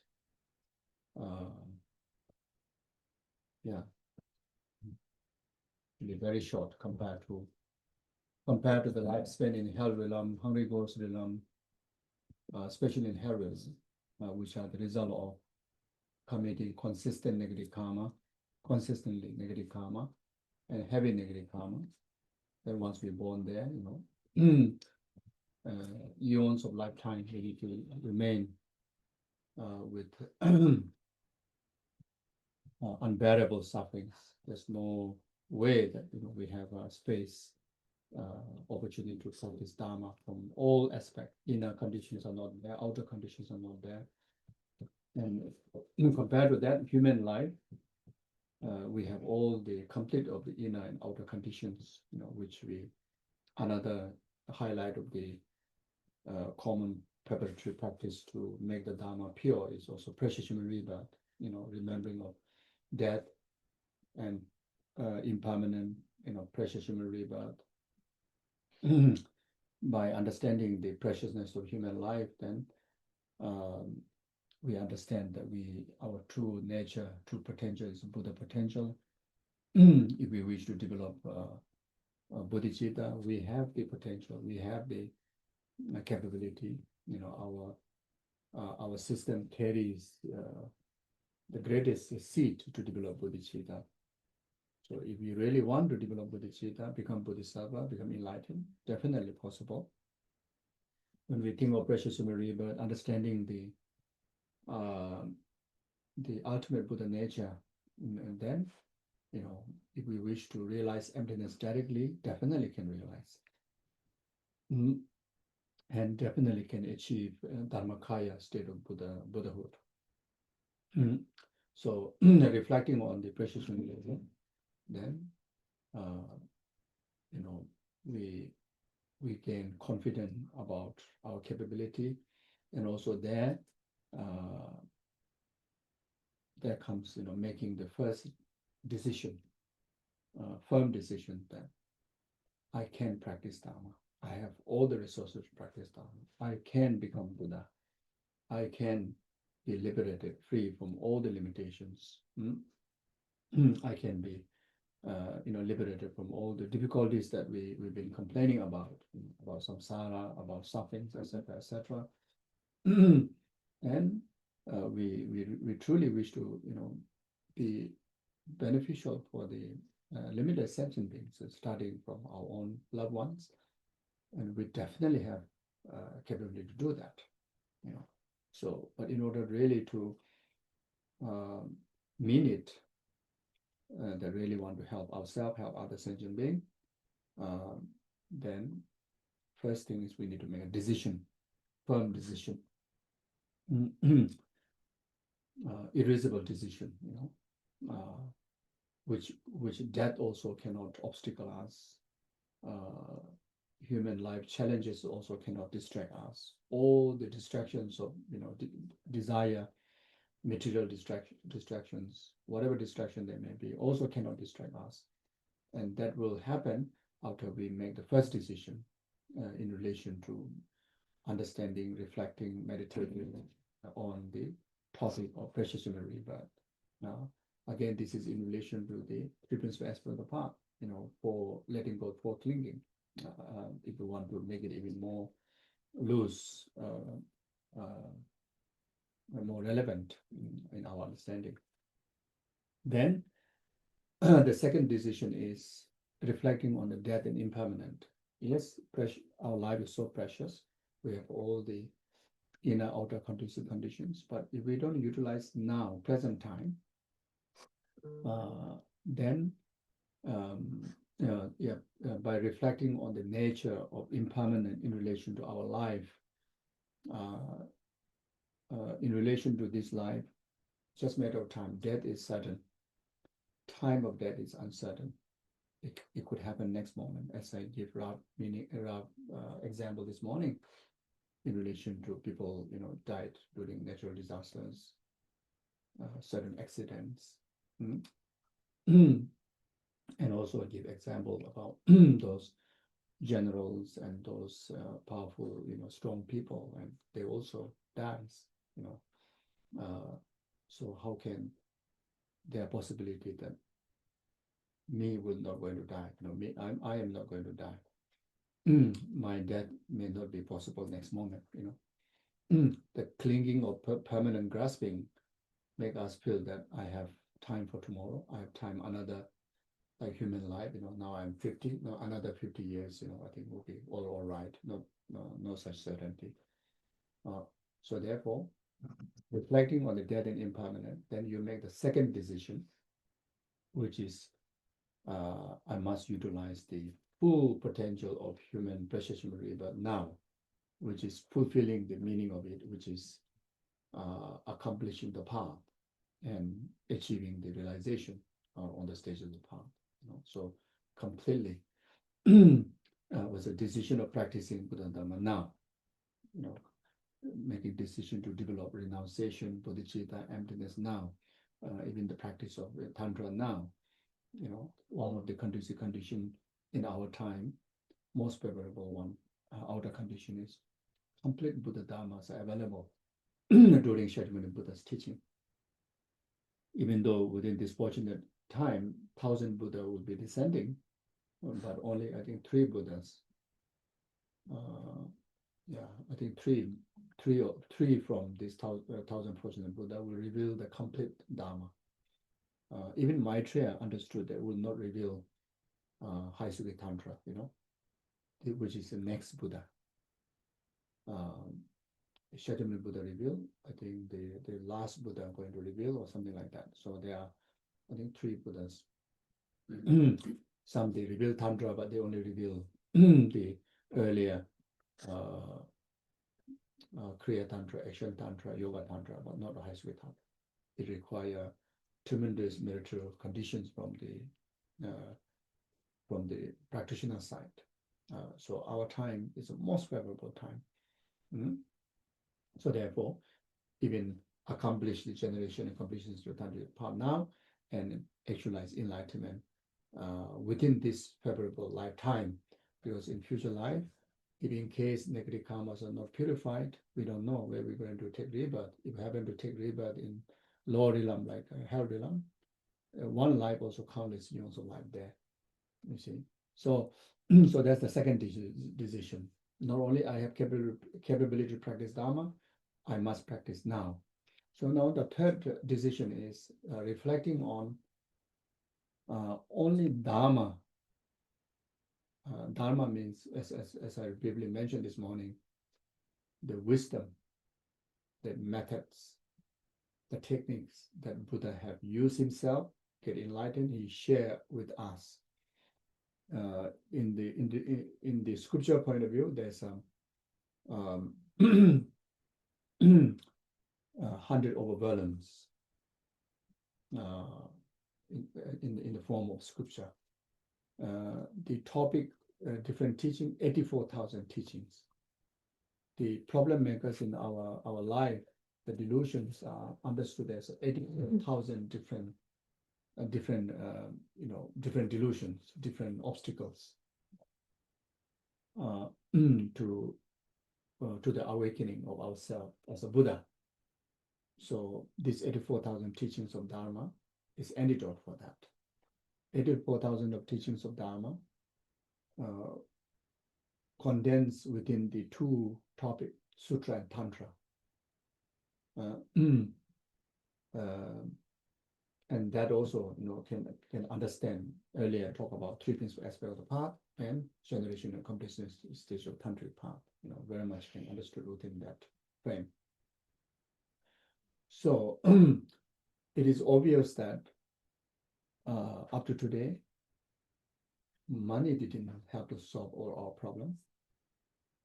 All of you have earned so much money, which is so obvious.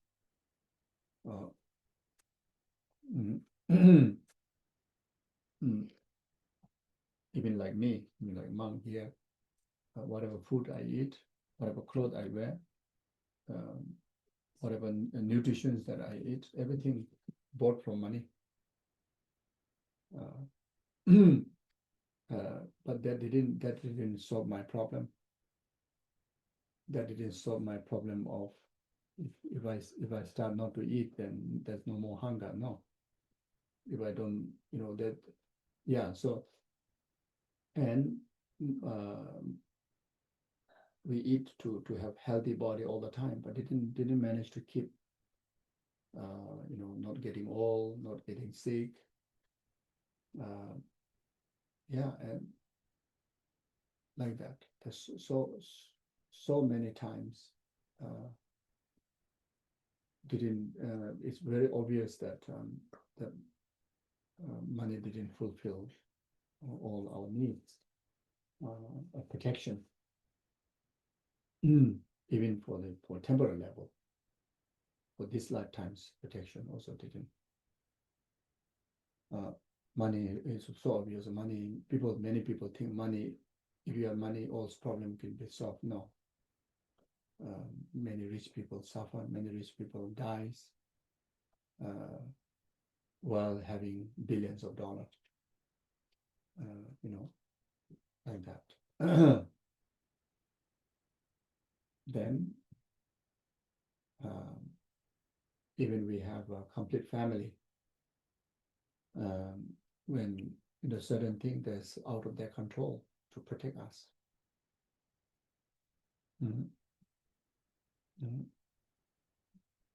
So all the external factors, even we move to a very pure climate, right temperature, environmentally. Also we get sick. And some people, yeah, experience, moving even to a right climate, people die there. So anyway, just an example that all the material goodness will not protect us from facing death, passing away from this life, sickness, getting old, and not to be reborn by the force of karma and delusion. So that's very obvious. Not only that, during challenges like death, sickness,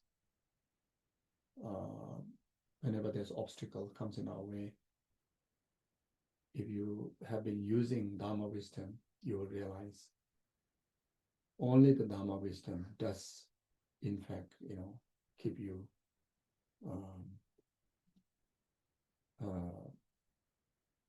resilient to cope with the troubles, cope with the obstacles with the Dharma wisdom.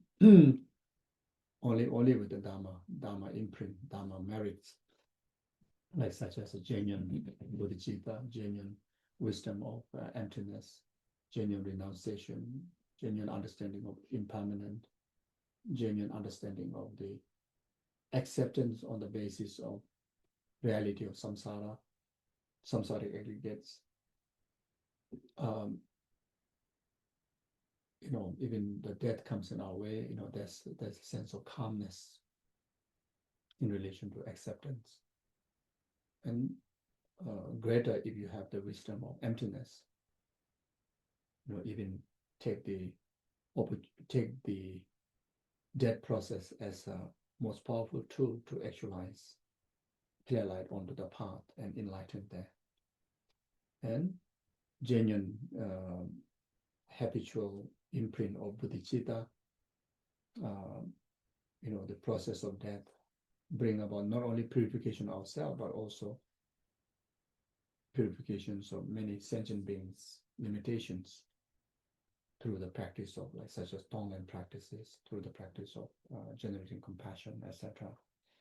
Even in the practice of Guru devotion, just simply remembering the Guru and the deities or the Buddhas through the force of your habitual imprint of having Guru devotion intact and deity yoga intact, or always your mind and your sixth conscious mind, as well as all the sensual mind, like the eye consciousness, always familiar with the holy objects, like even it can be just Guru's image, can be Buddha's images, deities images, like Chenrezig's images.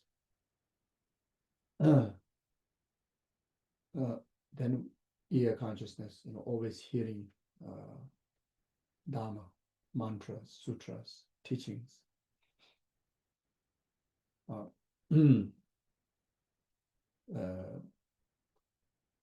Then even like whichever you around where you are staying, everywhere something to do with holy object is always even the consciousness of touched, like there's a regular holding of Vajan bell, turning of prayer wheels like that,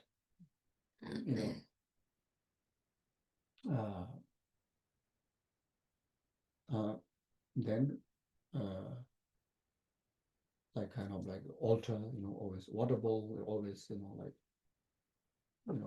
maybe many minutes or maybe possible, some people even accumulate many hours, and 100,000 times audible offerings, day after day, something to do with offerings, even for the feeling of touch.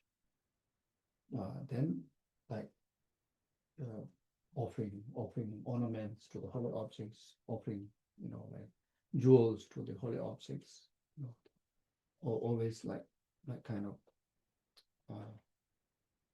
drawing. Actually, it's drawing Buddha in your heart while you draw Buddha's images. then mentally always thinking oneness. You are oneness with the Guru. You are no different than the Guru. You are no different than the deity. Your nature and Guru's nature, deity's nature is inseparable all the time. This is called Guru Yoga. This is called Deity Yoga. This is the essence of the 6th session Guru Yoga. After you receive High Sukhi Tantric initiation, one of the commitment. The text is just a reminder. The main thing is the meditation. Meditation is again not something that sitting like that. Meditation means habitual, being mindful about the meditation object and repeatedly reminded for habitual exercise. That's called meditation. That's called mindfulness meditation. So, and that is the essence is always seeing inseparable your true nature, Guru's nature, Buddha's nature, Cheresik's nature, Tara's nature, Guru Rinpoche's nature, Shakyamuni Buddha's nature, oneness. You see, just an example, this oneness. This habitual imprint is the one that rescue us from the disturbances, suffering of hallucination at the time of death. We understood that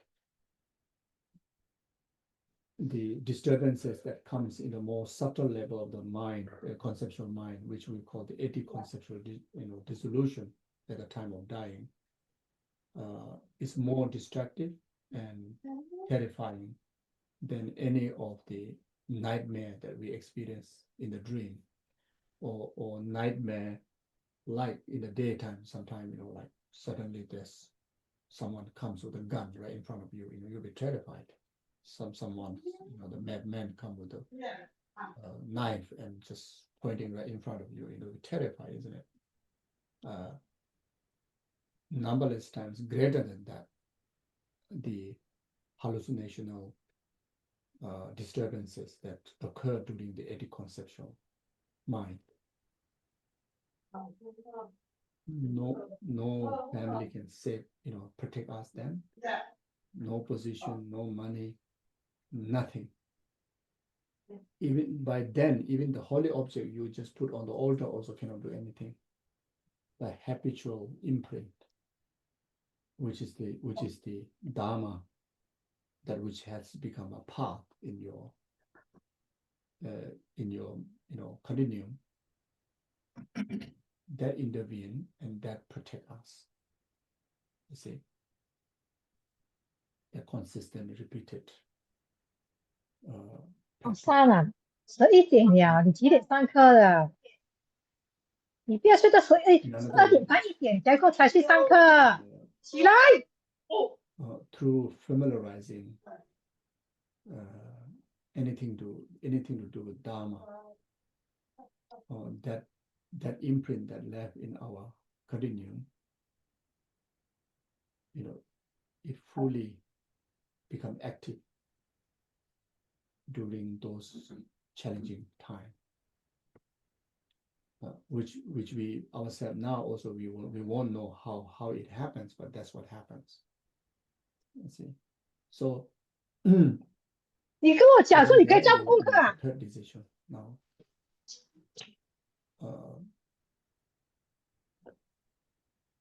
I only practice Dharma. The decision of whole rest of my life, I will practice Dharma full time. Because that's the one that one of the biggest event of this life, which is death. That time will be the most helpful. Nothing else. Only that. And most of us here is already, even we happen to live 100 years, 50% is gone. You see, not just being uncertainty, but even we happen to live fully, 50% is no finish. And how time passes, I really don't know. I was here last year. We were together last year, maybe around this time, maybe, or slightly, I don't know, before or after. But don't know how it passed. 1 year gone. It's like that, So, and our coming days will be passed like that. Even we happen to live for another 50 years, or 70 years, 80 years, or even 100 years, it will be just like, without noticing, we arrived there, you see, in the hanging on the air of permanent grasping, and impermanent is already arrived. So therefore, on the basis of earlier 2 decisions, that I have full potential to practice Dharma, and I must practice right now, the present time, in the wisdom of impermanence and death, and I should only practice Dharma. No more worldly Dharma. No more worldly drama. So no more worldly Dharma, which is worldly drama also. So worldly Dharma is no different than worldly drama. So no more worldly drama. So we can still have a lot of drama, but Dharma drama, real true, not worldly drama. We can have a nice sing song, nice dancing, dress up, and have a picnic and work and family, travels, cooking, coffee, tea, chocolate, juice, health drink, sometimes Coca-Cola also okay, maybe. So just do whatever you like to do, but no worldly drama. Only Dharma. And all those dramas can be Dharma drama. You see. So it is just quality of attitude. It's not about the physical level, the external level, what we do. Each and every one of us, whatever lifestyle you have, continue. Nothing need to change. Only need to change is the quality of attitude. The motivation has to change. The mindfulness has to change. And at the end, dedication has to change. And the way to do that is motivate by bodhicitta, and be mindful of these 3 decisions along the activities of your life, day-to-day responsibility, and dedicate in these 3 spheres of emptiness. Everything from morning to next morning, 24 hours, every single existence of our every single moment become a pure Dharma, and everything become a protection to protect us, those difficult events and major events in our life, including death, intermediate state, including during the rebirth. These are very big events, you see. So until you will come to a position that you can define your rebirth, you can choose your rebirth. Minimum, we will be in a position, you will have all the resources to have a better rebirth, at least. Even we happen to be born in a human being, much more conducive than now. minimum that would be taken care. We don't even need to know how it will taken care. We just need to function our day-to-day life in this within this parameter, within this framework. Remember to have a motivation, altruistic motivation. Just simply what we did this morning, very easy, isn't it? We're just simply dedicating rest of your existence, rest of your this life, this today. Even just that is good enough, or entirety of your life, even that is good enough. If you don't want to go detail, you want to go more detail on top of that, then waking up, then breakfast, then job. Every now and then you can remind this motivation for the genuine service of numberless sentient beings' happiness. It's such a kind thought, isn't it? Very beautiful thought. And you are sentient being, the first sentient being that you're going to make sure that you will work for a genuine benefit of well-being. You start with yourself, and you will, on the basis of that motivation, then the mindfulness, the mindfulness of based on these three decisions, you always will be so courageous, so confident.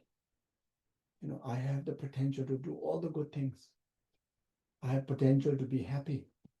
I have a full potential to, create all the good causes for everybody's benefit. It's such a powerful, energy, that will develop out of this thought. With that, you'll be even like more like kind of like really, you will look more upward like that, not depressed like that. You see, and definitely you will carry some kind of glow with that inner kind of like a charge, the battery charge. The light already start to like shine from you, and that will come with some kind of like that energetic physical movements, and at the same time it's like very like peacefulness, calmness, and very clear and loud, not like me mumbling, but very, very kind words, very, very soothing, so beneficial, words will come out, not shouting, but so clear, so soothing. It's like melodious, you see, and especially the aura, the energy, just being around you, everybody like feels something is like so good thing. It's like influence, just being around you, just hearing your name, just chatting with you, just feel so comforting, so pacifying, and so energizing. You see, so much of like we feel like that sometimes. Some of you have been to some of the holy places.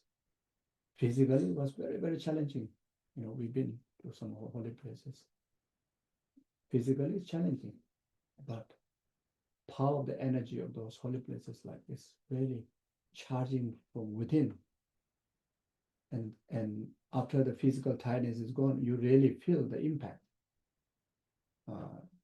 Some even take many years to feel that energy, how powerful, because of the positive energy. So we can be the same holy place, holy person, holy being to that individual, to that animal, to that place. You see, because you are the guru, you are the deity. We feel so blessed being close to Chenrezig. We give example, like to be close to Dalai Lama, just to handshake with him, just to talk to him, just to be around, like completely recharge, purify all those negativities. It's like sometimes you don't even need to talk, just be there. So you are oneness with that.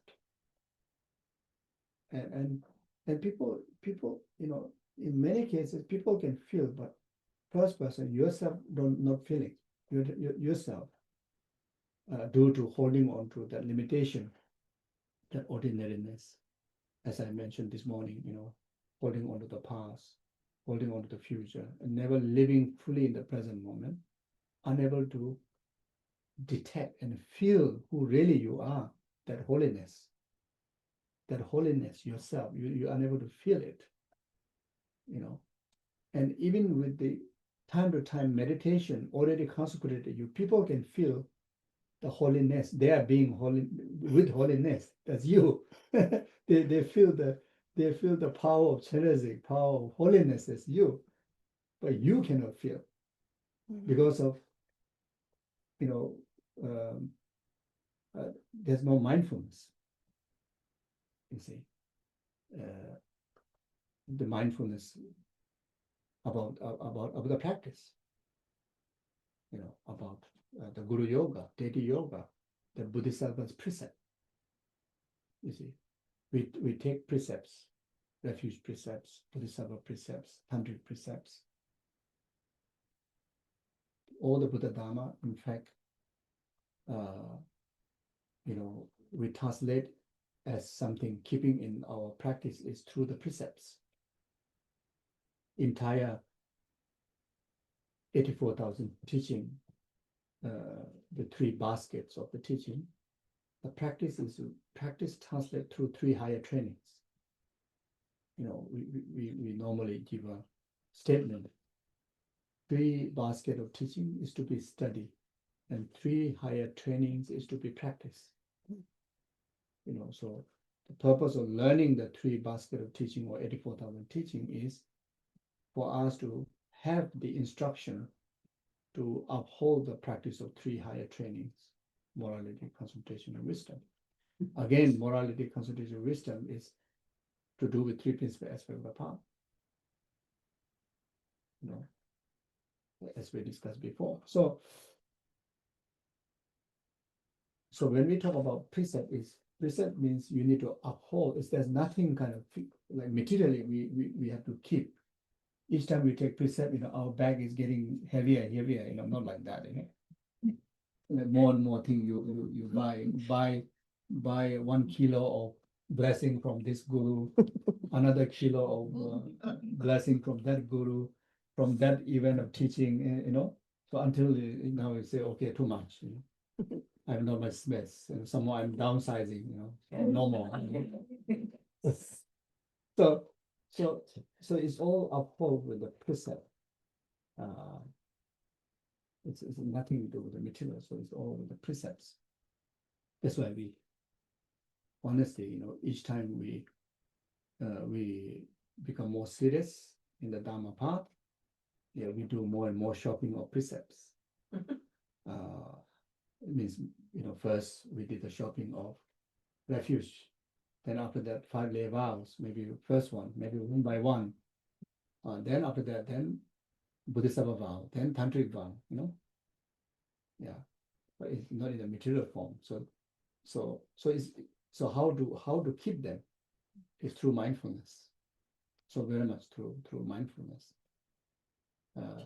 And this, all the precept, you know, conclude within Guru Yoga, Deity Yoga, and yeah, very much Guru Yoga and the Deity Yoga. You know, when you practice Guru Yoga, Deity Yoga, or even you practice just Guru Yoga or Deity Yoga, even just use one word, it has the practice of 3 higher trainings and the practice of all the 3 type of precepts. So like that. So yeah, so at the time of difficult time and the death in the middle state, etc., only Dharma imprint, nothing else can help, you know. So as I mentioned before, if you are seriously being meditating or using Dharma wisdom during difficult time, like when the health issues or any you know worldly obstacle comes in our way, it really does great benefits. there are many problems which money cannot solve, even though we think it doesn't. Sometimes we thought the all problem was solved by the doctor to do with health. No, it doesn't. Sometimes you have seen the right doctor, you have the right medicine, you have the right diagnosis, but then that suffering emotionally, even go to psychologists, also cannot solve. And when finally you use the Dharma attitude, like a Tonglen practice, is so powerful.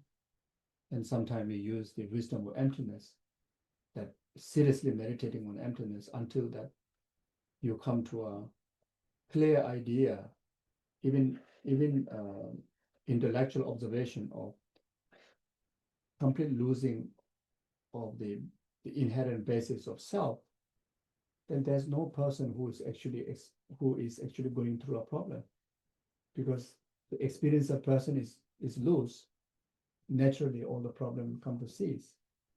So there's a lot of misconception, the hallucination. The dualistic mind is the one that, in fact, intensified the problem way beyond than the realistic problem. The realistic problem is actually relative level is not as big as how our emotion suffer. You see, sometimes like when let's say one mosquito bite, maybe poor mosquito, maybe there's no dengue, but the moment think about mosquito bite, then emotionally we figure out maybe it could be dengue. An example, just small thing, yeah. Maybe we think that even just like something important, sometimes we have emotionally, exaggerated kind of emotional sufferings we have experienced. These are just examples, but every aspect is like that. So there's a third decision. So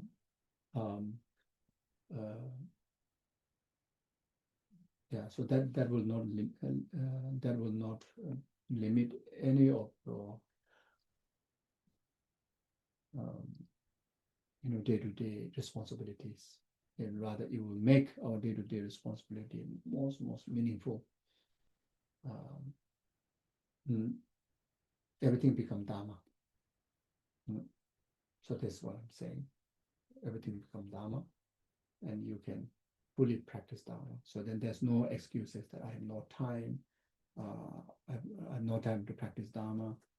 I have no environment to practice Dharma. Everything become conducive environment, especially for practice of emptiness and practice of bodhicitta. Everything is a right object to exercise our mind in the practice of wisdom and attitude. And as for bodhicitta, understood, in our world, being samsara, many things function with untamed mind. So therefore, so easy to encounter and be around untamed people, destructive, people around in the workplace. It could be even happen in the family.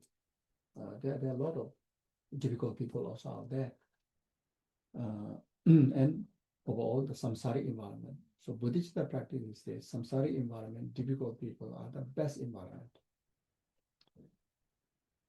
You can't practice bodhicitta in Pure Land. Pure Land is everything's pure. If there's no problem, if there's no suffering, if there's no difficulty, difficult beings, difficult environment, then there's no reason to develop bodhicitta, very compassion. So all the difficulty that our self experience, in fact, is the great resources to develop the heart of bodhicitta.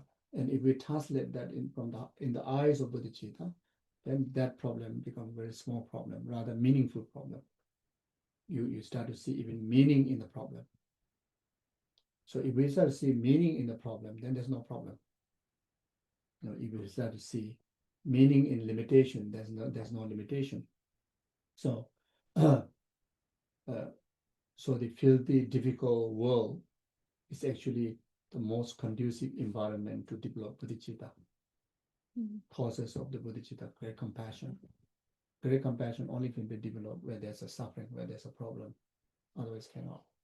So now in the eyes of wisdom or emptiness, because of this impurity, impure mind subject, impure object, which imputed by impure mind, and the conversation that worldly people have is all in the hallucinational conversation, dualistic conversation, impure conversation.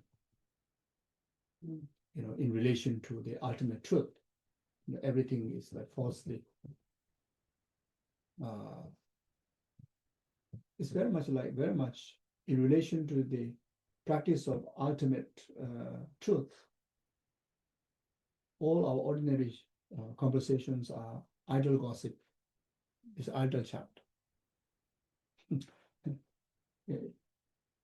really, the serious one is actually was really like so serious about view of emptiness, then we totally need to shut.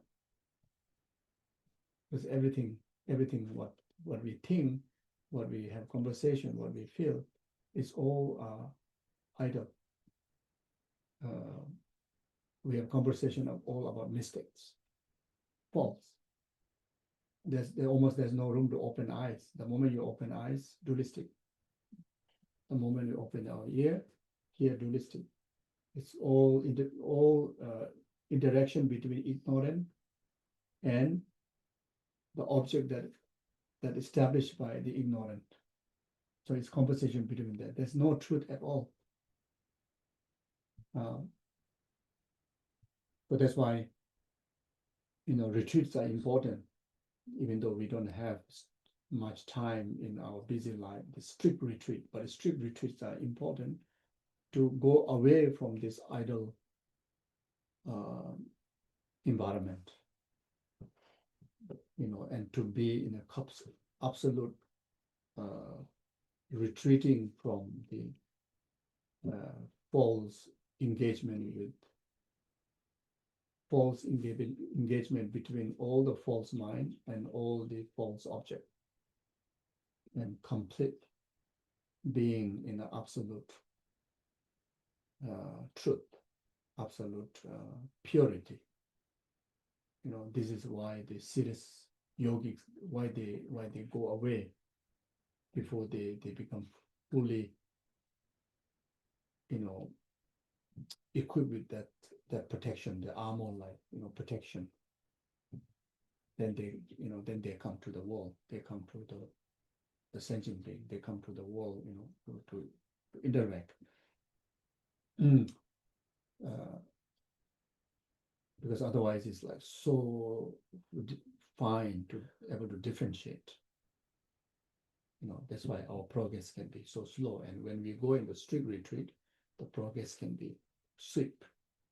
Because here I'm talking about those retreat also, really like serious retreat, not just to accumulate mantra, not just say I'm in the retreat, not like that. It's a retreat from all the hallucinations. We retreat from very much fully in bodhicitta and fully in emptiness mind. So in the absolute mind of emptiness, in the absolute mind of bodhicitta, without fully mature, it's quite difficult to function purely before having that full training. It's very hard. It's a bit mixture. It's still great, but it's mixture. To want to go into very, very purest state, then we in fact have to do until we realize it, like direct realization of emptiness, really actualizing stable bodhicitta. So until Arya level. That's why many yogics or Pandita, Mahasiddhas of Tibet,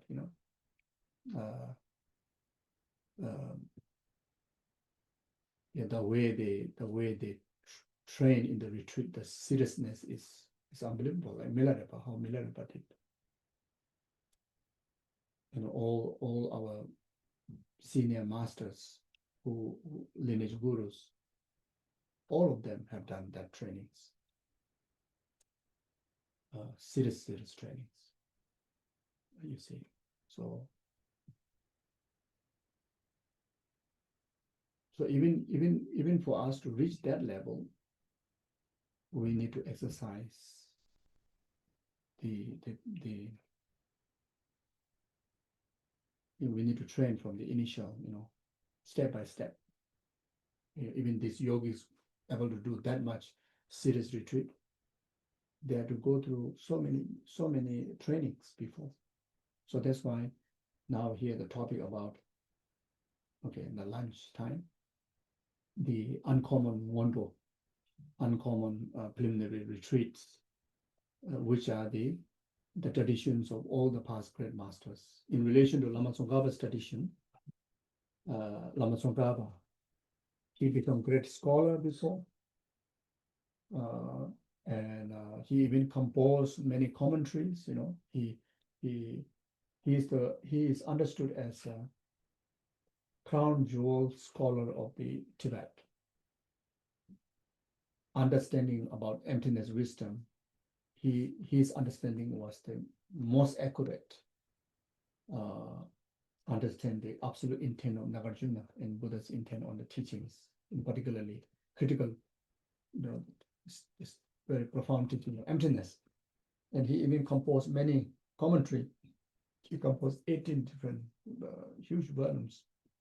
One of them is Lamrim.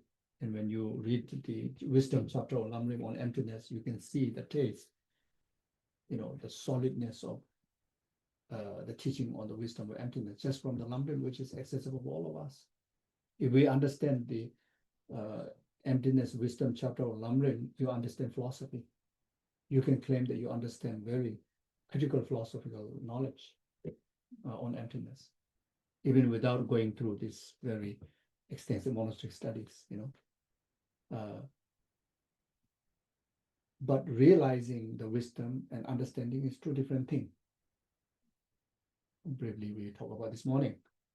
So Lama Tsongkhapa, even him has a struggle after he has such a sharp mind, learned, even composed so many texts. But he struggled realizing the teaching as a path that which really bring him closer to the enlightenment. And he has conversation with his teacher, and the teacher also, human teacher, how qualified also, very much, teach the Dharma, but there are also certain things like in relation to especially Lama Tsongkhapa, his level of scholarly also so high. But here is now to do with very subtle matters. It's about realization. Then his teacher recommended him to actually seek advice from omniscient one, Manjushri. And he had to do meritorious practice to invoke the Manjushri. So then he said, why I am not realizing whatever I understood as a path? It's a lacking of merits. And there's an obstacle in your system, which could be, the subtle negative obstacles. Even though he's been purifying so much, but there's still, something is obstructing him. And says, you should conduct the uncommon preliminaries as a retreat. So, such as there are 4 major uncommon preliminary or preparatory or mondo practices. There are 6 kinds. There are 12 different kinds. So many, but minimum the 4 uncommon preparatory. First one is refuge. Minimum 100,000. Second one is Vajrasattva, minimum 100,000. Third one is mandala offering, minimum 100,000. Fourth one is Guru Yoga, minimum 100,000. So on the basis of common preparatory, talk about Lamrim. Now uncommon preparatory, minimum this 4. Then you have the knowledge but now you also have the support of merit. Also, you have cleansed a lot of obstacle. Now you practice the tantra, it's like that. It comes in your way. The blessings, which is the realization.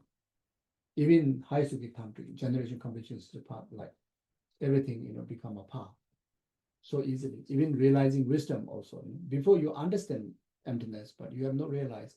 Now, like Lama Tsongkhapa, now whatever he understood now become his realization. He realized wisdom of emptiness directly. He actualized bodhicitta, which he understood, which he preached. He was one of the most what we call the teacher who been teaching Dharma during that period in Tibet. Like he's always supremely busy teaching. Thousands and thousands of disciples from all lineages comes to him.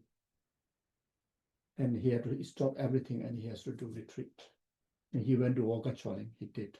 And we know an example, refugees, so many numbers, not just 100,000, So they are like such an example. I can't remember exactly how much number of the refuge, but let's say mandala offering, 35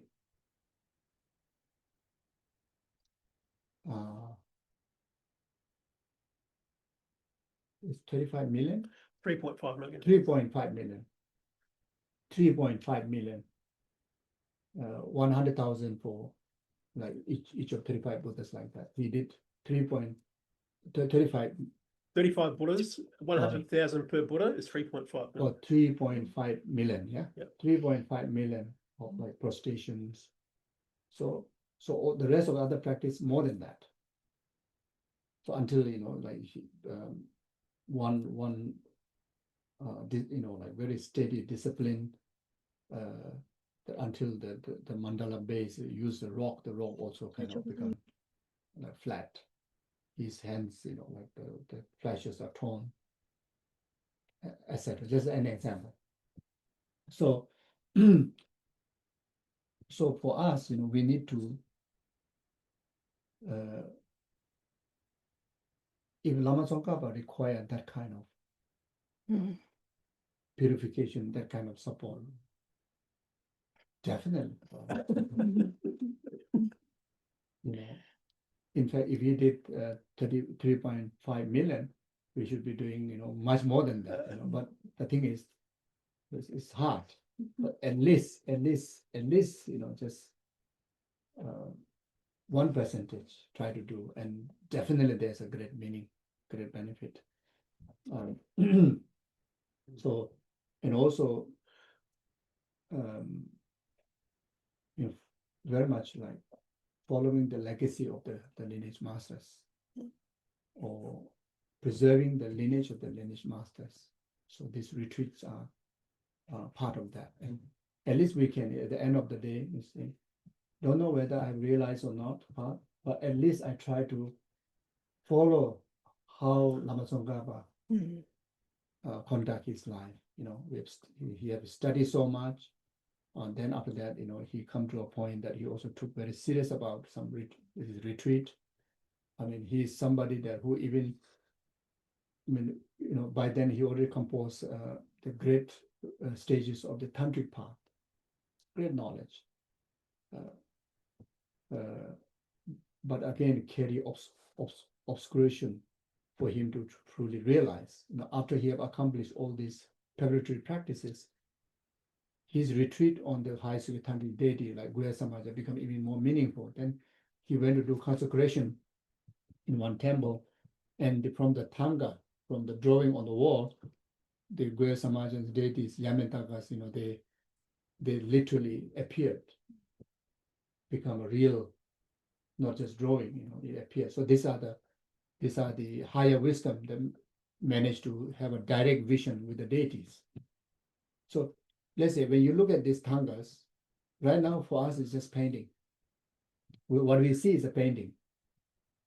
In our exercise of the mind, we try to see them as a real Buddha, but we don't. Actually, we're painting. And all these pictures even now, Lama Tsongkhapa himself, in the past is the human Nirvanakaya form. Right now, he's in Sambhogakaya state. He's visible directly with the Bodhisattvas, Arya Bodhisattvas. You see all the deities within this Lama Sherpa and Cherezi, Tara, Guru Pema Sambhava. All these images are Sambhogakaya form, which we ordinary mind cannot see, even though they are physical body of the Buddha. So you need the same level of wisdom to see them face to face, person to person, which like we regard Shakyamuni Buddha Nirmanakaya, which ordinary people directly can never view, and enlightened gurus like His Holiness Dalai Lama, Lama Zopa Rinpoche, and your other gurus, you can have a directly perceiving, even with the ordinary mind. Because of the different emanation, the Sambhogakaya emanation, you need higher wisdom. So Lama Tsongkhapa, after gaining realization through those purifications and accumulation of merit, now he go to the same temple he been visiting before.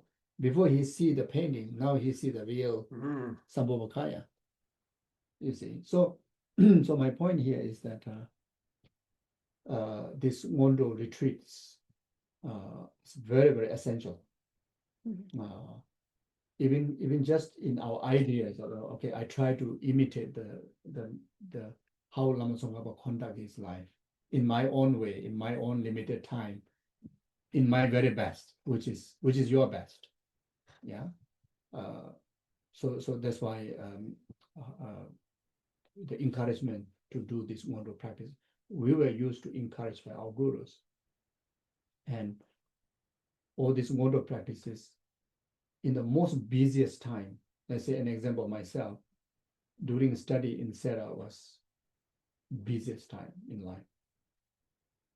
Sometimes we get chance to even sleep, 2-3 hours, sometimes even 1 hour, so you feel not enough time for, even 17-20 years altogether is when I started preliminary. Then after that, the actual study in Sera altogether is 20-25 over years. Literally has no time, even to sleep, you have little time.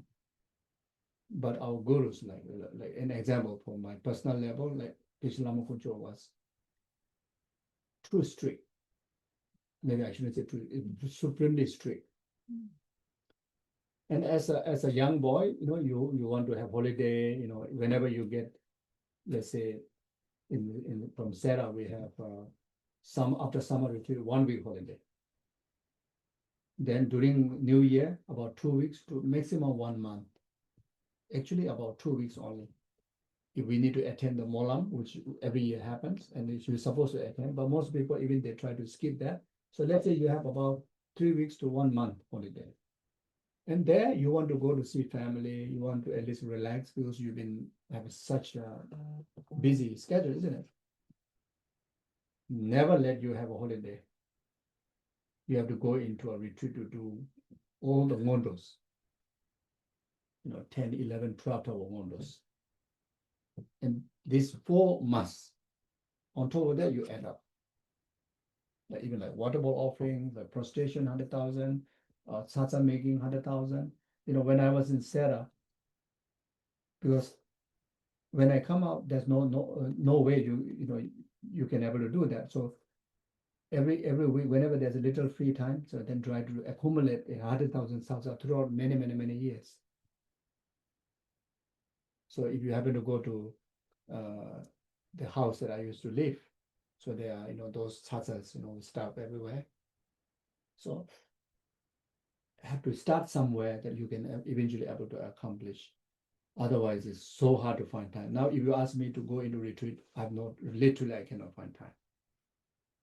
And also, there's no one is like ordering you, you see, and life finishes like that, you see. So, just an example. And now I feel so relieved. I feel so rejoiced. Even though that time my heart is not ready, I really sometimes even quietly complain, why I have to be in this position, why I cannot go holiday, And but you have to do, even though sometimes unhappy to do, but did it. But now thinking of it, wow, those are the real blessings. How quality the retreat may be, I don't know, because the motivation most of the time is not so happy. But at least number-wise you complete. And now think of it, is even that number is like so satisfying and so fulfilling, and it is total different. If I'm in a other position, I think I would be so totally different, you see. So that's why through little experience, I can say it brings a lot of confidence, even though no idea what kind of benefit you achieve it, but even at least you have put effort, at least you did it, and quite a great amount of time, and the satisfaction at the end is like kind of only increasing. The more you get older, the more you start to, the more learning. Each time is like, whoa, like you rejoice, more and more happiness, like that. You see, so therefore, this is to start. I want to retreat. So the whole point is, Yes. You start with the refuge. So it's the refuge is to plant the seed of enlightenment. Then in order the seed to grow, in order the seed to be really, properly nurtured, then all the pebbles in the, like how you plant this, seed in the ground, then all the pebbles you clear, all the weeds you take away, isn't it? To clear obstacle to seed to grow. That's why you do Vajrasattva purification practice. Now, seed is planted there. Seed is, full potential and all the obstacle clear. But if you don't plant water, if you don't have the sun like that, then the seed cannot grow.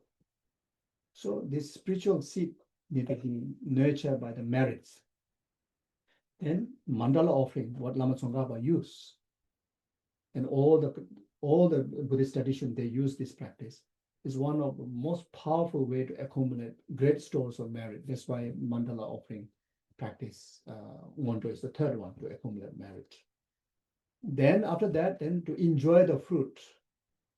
After the seed grow, then now we enjoy the fruit. The fruit is the realization that we channel in relation to deities, Buddhas. As I mentioned before, practicing High Sukha Tantra, true stage of Tantric path, will make us actualize enlightenment in one lifetime, isn't it? Now that blessing to ripen within our continuum, we need the nearest channel to able to succeed that, and that's a guru. Because to even go into initiation, you need a guru who introduced the mandala of the deity as the guru, and in fact the deity is the guru, and you already have your clear light is your guru. So it's kind of like, like you arrive to your home, you become now the master of your home, your mandala. Guru is the one. That's why Guru Yoga practice, number 4. So, and that also do 1 year, one whole year, so maybe we will talk more later, maybe lunchtime. So 1 year, each retreat, minimum 1 year. But very easy, not to worry. Later we will talk about it. Okay, have a good lunch. Thank you. You going lunch there? Yes, Geshe, you happy to go over there? Yes, definitely. And Geshe, you like to walk or you like to No, visit? can walk. You like to walk today? What time we are coming back? So I think now we're going a little bit later, so maybe 3 o'clock. 3 o'clock coming back. Yes. 3 o'clock Tasmania time. Yes. Thank you. Someone can take us. Yeah.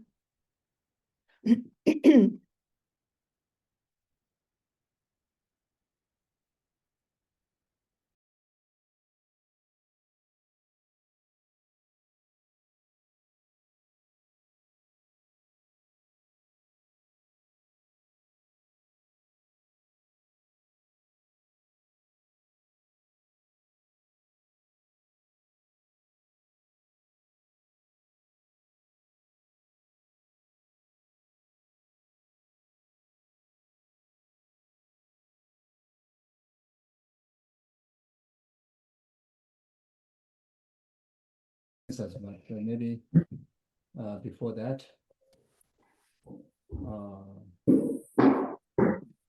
we talk a little bit about the retreat. Mm.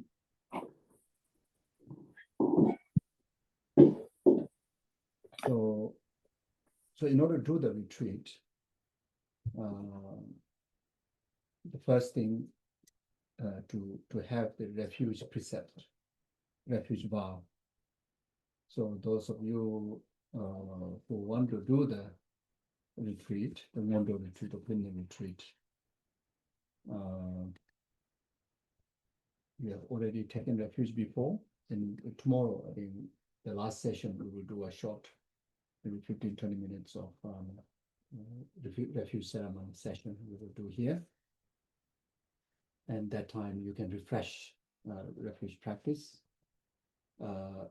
And those of you who haven't taken refuge before, tomorrow you can, freshly can take it. Then from here, those are online as well as those who are in person here, very much you can start the retreat from tomorrow onward. And it's going to be open retreat, meaning you can do the accumulations of the refuge prayer, 4-line prayer. There are few versions. Refuge in relation to Buddha Dhamma Sangha is a common one, right? But that's the minimum. Then refuge in relation to Guru, refuge in relation to deity, refuge in relation to Dharma protector, refuge in relation to Daga Dakinis.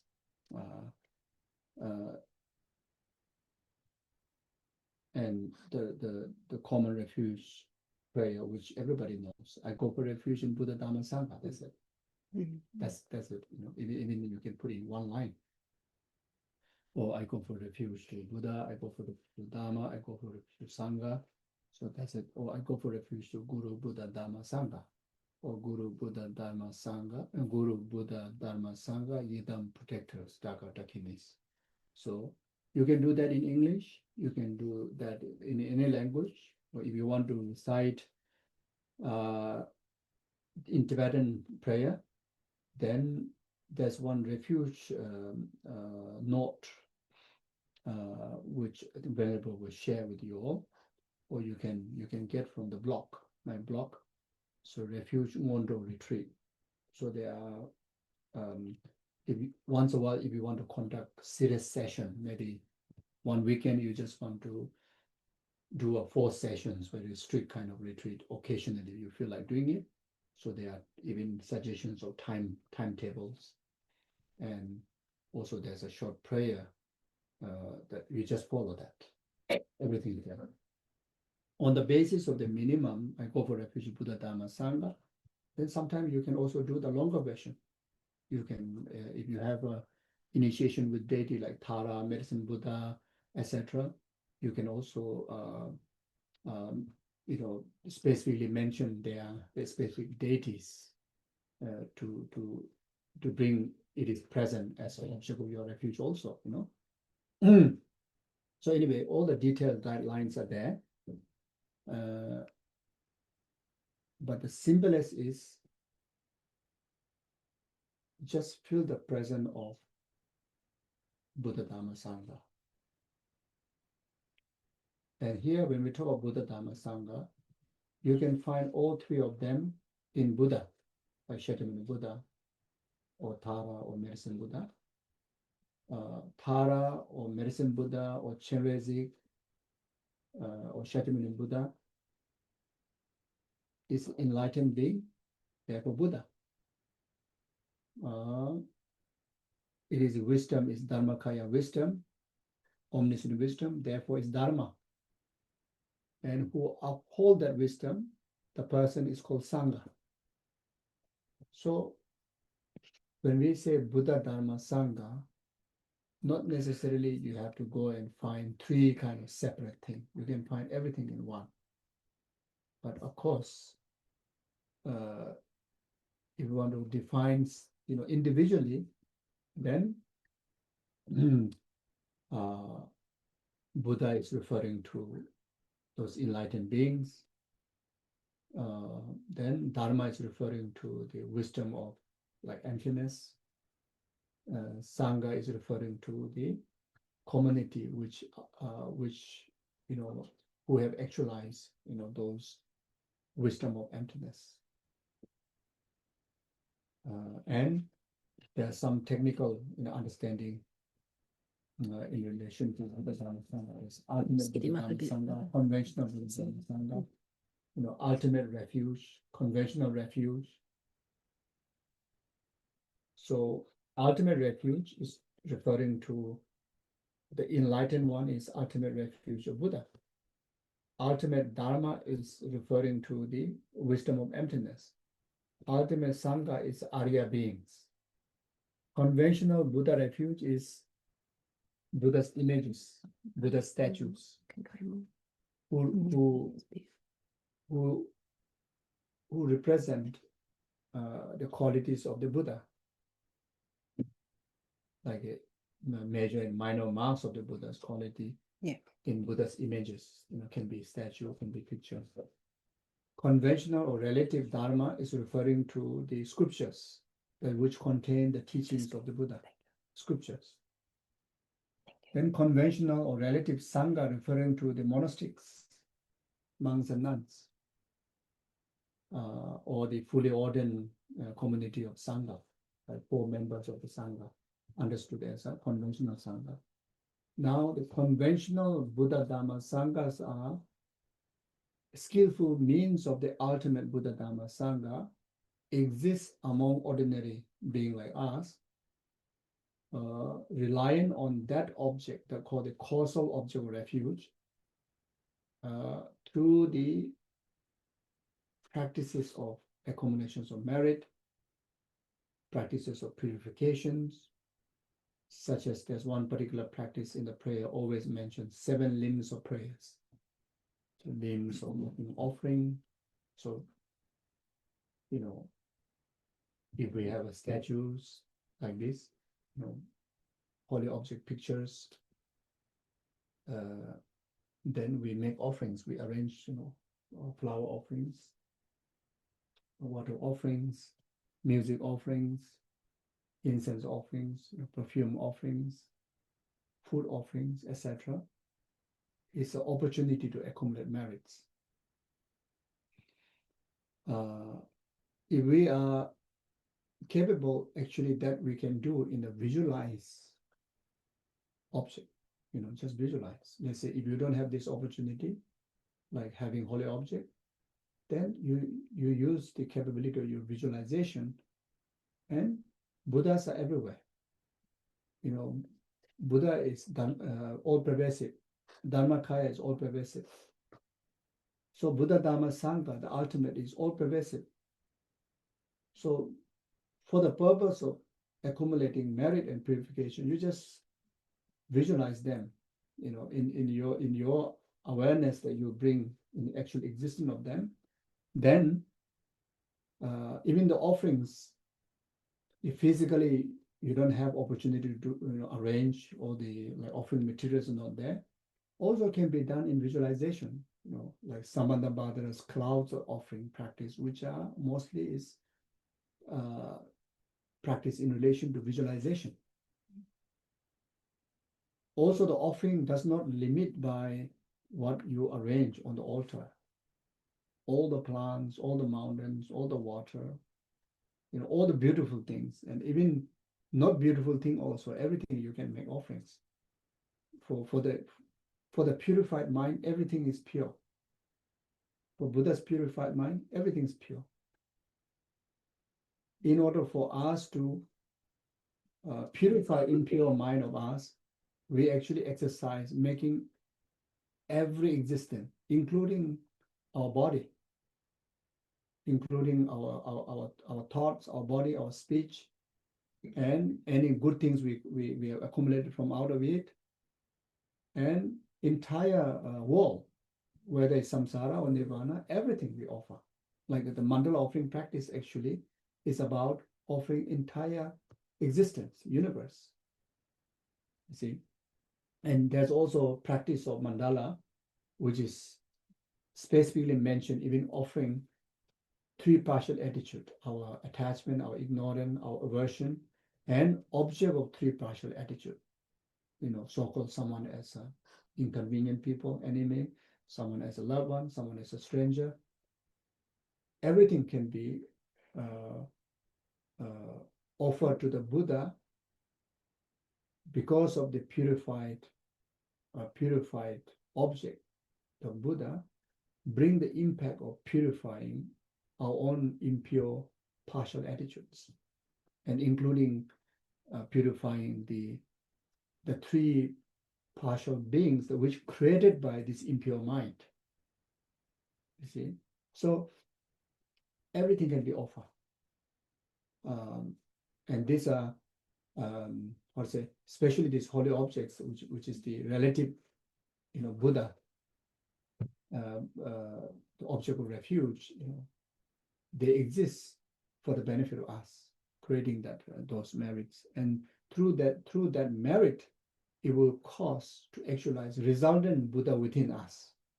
So whole reason of practice of refuge in Buddha Dharma Sangha, and through exercising purification accumulation merit, will result us to achieve Buddha Dharma Sangha within our own self. Will awaken or become Buddha Dharma Sangha, just like the Buddha themselves now, who is 3 in 1. We too will become that. That's the whole purpose. You see, so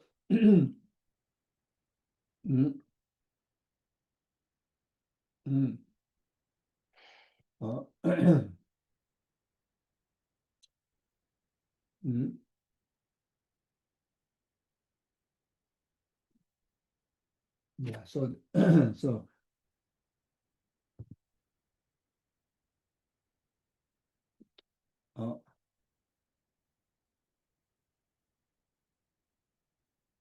yeah. So about the retreat,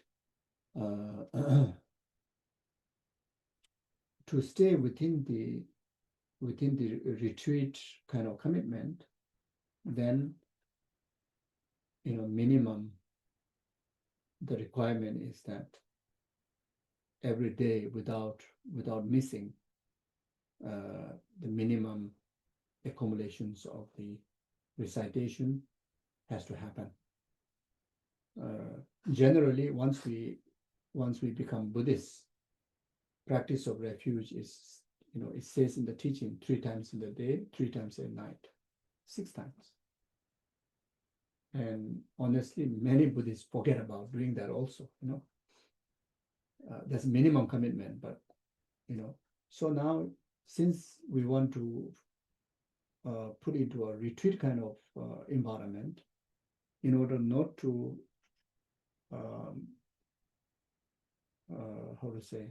fall out of the retreat completion, I would suggest minimum number is one. Remember Buddha Dharma at least once. So minimum. And for some, even that can be quite a training. Just every day to remember Buddha Dharma Sangha, even just once, can be a good training. In fact, we're supposed to be at least remembering 6 times a day.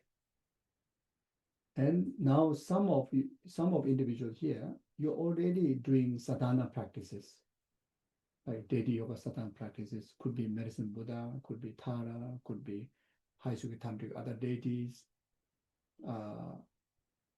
Some of you who have Tantric deity practices, then 6-session Guru Yoga you've been doing every day.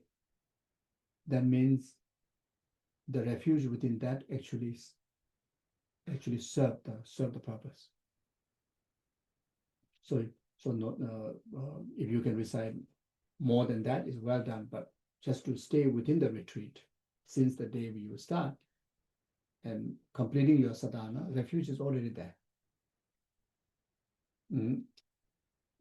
For those who don't do any sadhana, then minimum remember at least once. I go for refuge in Buddha Dharma Sangha to recite this or any version, Namo Gurube, Namo Buddhaya, Namo Dhamma, Namo Sanghaya, or Namo Buddhaya, Namo Dharmaya, Namo Sanghaya. I prostrate to Buddha, Dhamma, Sangha, which is also the same thing, refuge. And there's a refuge in Bodhicitta prayer 4-line, which normally we recite. Sangye Chodang Soji Sonama Chanju Badu Dani Gyasumche. The first 2 lines is refuge, second 2 lines is Bodhicitta. So if you want to do retreat of both refuge and Bodhicitta together, then it's good to adopt this 4 line, which in English is very, very easy. And if you know the Tibetan, you can do that in Tibetan. So whichever. So last 2 lines is about Bodhicitta. It also will serve, if you have Bodhisattva vow, it will serve you to refresh your Bodhisattva vow every day. And you will serve to refresh your refuge vow every day with the first 2 lines. And at the same time, when you complete 100,000, you complete 2 retreat together, refuge retreat and Bodhicitta retreat, 2 together, which will be so amazing.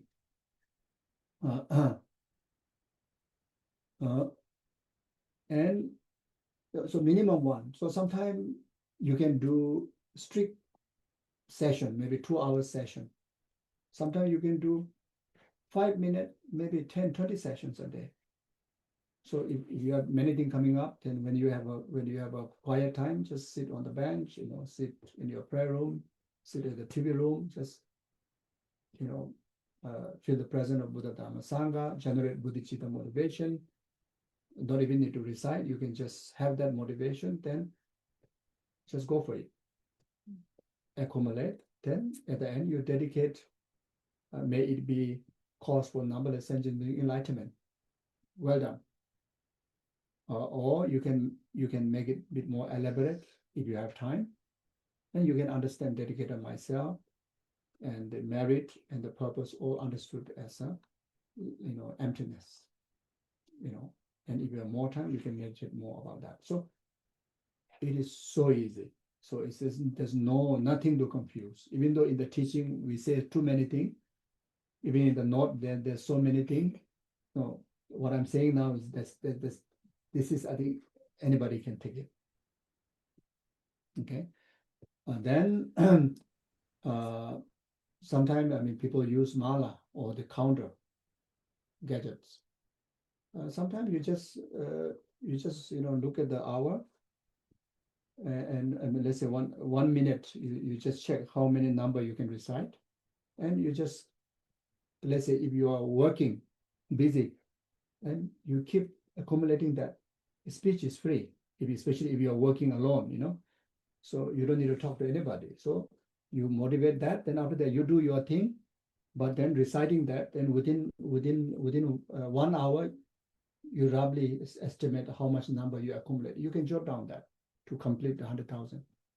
So this is a part of open retreat. So it is also one of the way taking or whatever you're doing as a practice. And while you're cooking, let's say you need to spend about 1 hour cooking delicious food, but your mouth no need to cook, isn't it? So of course your mindfulness has to focus on the food. Make sure you don't burn it. So you set the motivation and focus on the cooking, but speech you keep reciting the prayer. Yeah. Then at the end of the day, you dedicate that merit. So not even need to do immediately. How wonderful you do immediately, but if in case rush to feed the food and then wash the dish, and after that non-stop thing happening, it's okay. Just before go to bed, you dedicate, done. So it's one of very skillful way to take whatever you do into the practice. This is also one of the benefit of open retreat. Means all the time you can be in retreat. But if we need to wait for a strict retreat, go to a dedicated place, dedicated time, how many people of us we have that time? Life is kind of time is passing so fast, and waiting to go to Himalaya or to the monastery, or waiting someone to organize a retreat. We need financial support for that. We need time from work, from family. Even that can be just 1 week is not easy. And at the end of the day, we didn't manage to do anything. You see, so the open retreat actually it serves a lot of benefits, and it will accomplish a lot of retreat that which you thought that it require many years or many months to kind of give up everything and go for retreat, which is very hard to happen. Even if it happened, we don't know, it's tough in many ways. After doing open retreat, if conducive time comes in your way to do a strict retreat, do more. You can do again. And that's bonus. That's been better. But if you didn't, at least you accomplished many things. You see. So and also for what you see, refuge is one of very powerful protection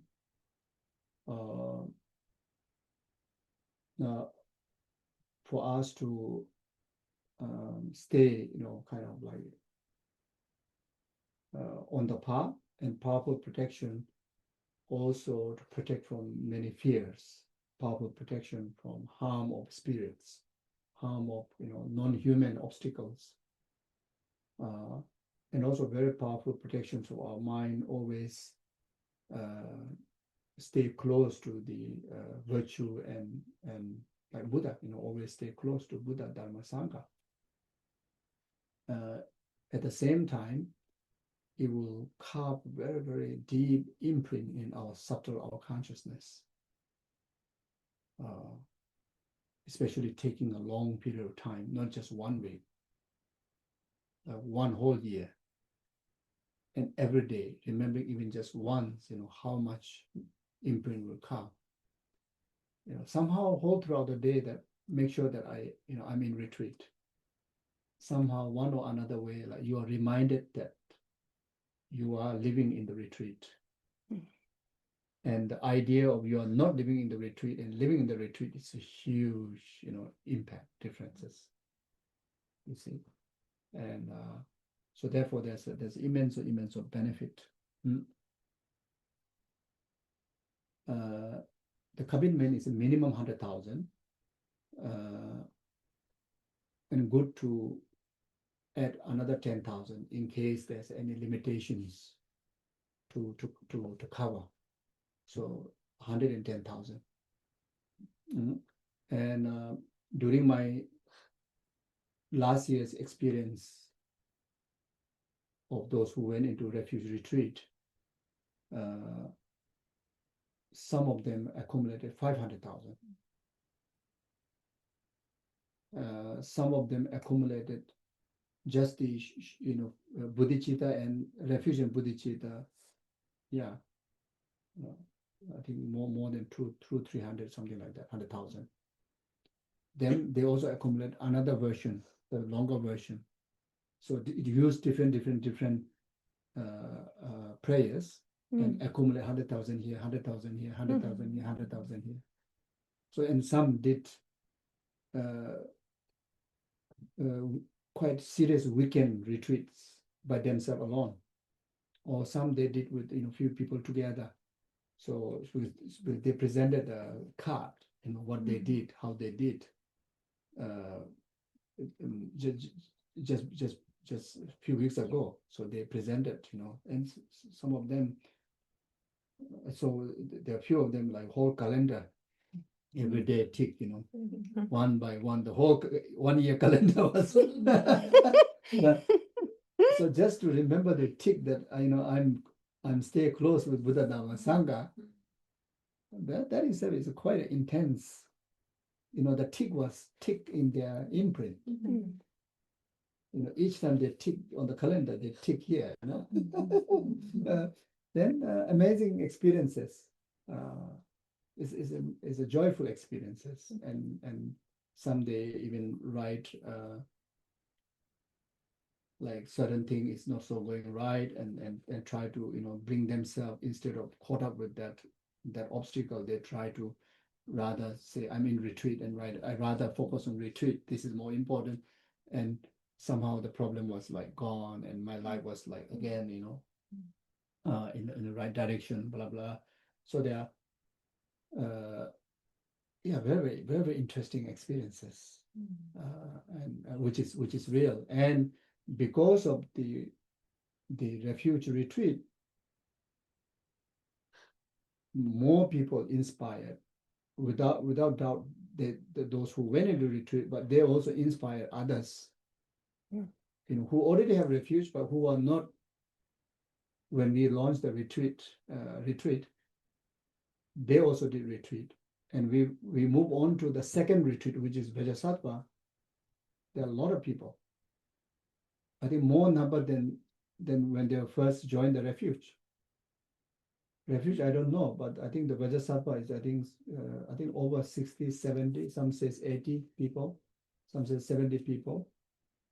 So a lot of people, full house, and they're very serious. And now going into Vajrasattva, you know, like you take the initiation, then the mantra is 100 syllable mantra, not even short mantra. And people are so kind of like into it, you know, they want to do this because they really want to do an intense purification practices, you know. And all this came out of the experience relation to the previous retreat, which is much more easier, but people felt beneficial. So whether you feel beneficial or not, but there's a benefit, and something is not so kind of like occupying our time, taking away our time from our day-to-day responsibilities. As I mentioned before, we just do everything. What do? You keep carry on, and especially something you like more, you just do more of all those things, and you integrate these practices. Yeah, and one thing you remember is that I'm following all the great masters' legacy, and especially for Lama Tsongkhapa, you know, thinking about him. Okay, I'm so fortunate I get a chance to study for a long time. I try my best to practice. And now, you know, I want to, like how Lama Tsongkhapa did, I want to accomplish, you know, in certain this retreat form. And that's meaning of my life. You know. So this is one thing, yeah.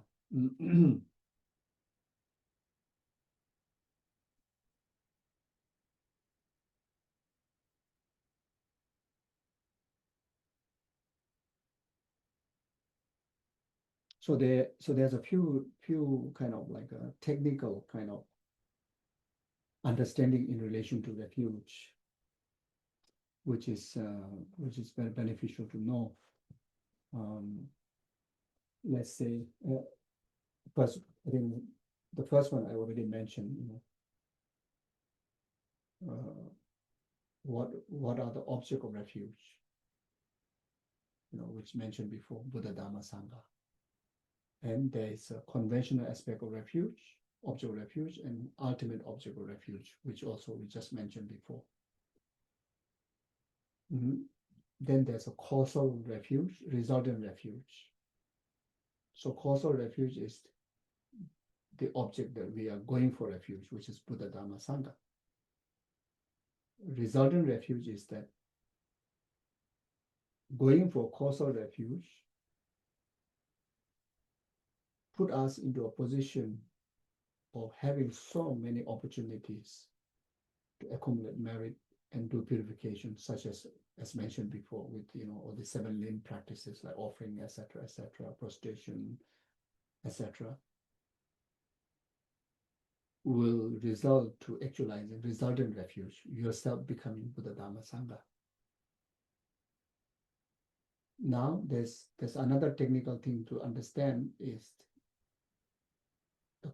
the causes of refuge, to really to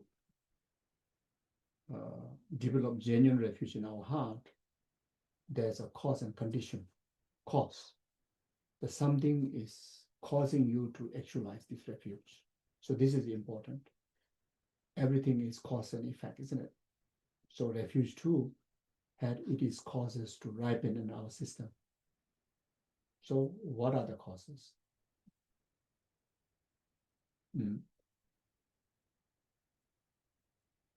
Any suggestions? Suffering. Yes, definitely. Fear of the Fear of Lord realms, definitely. Yeah. Any other thoughts?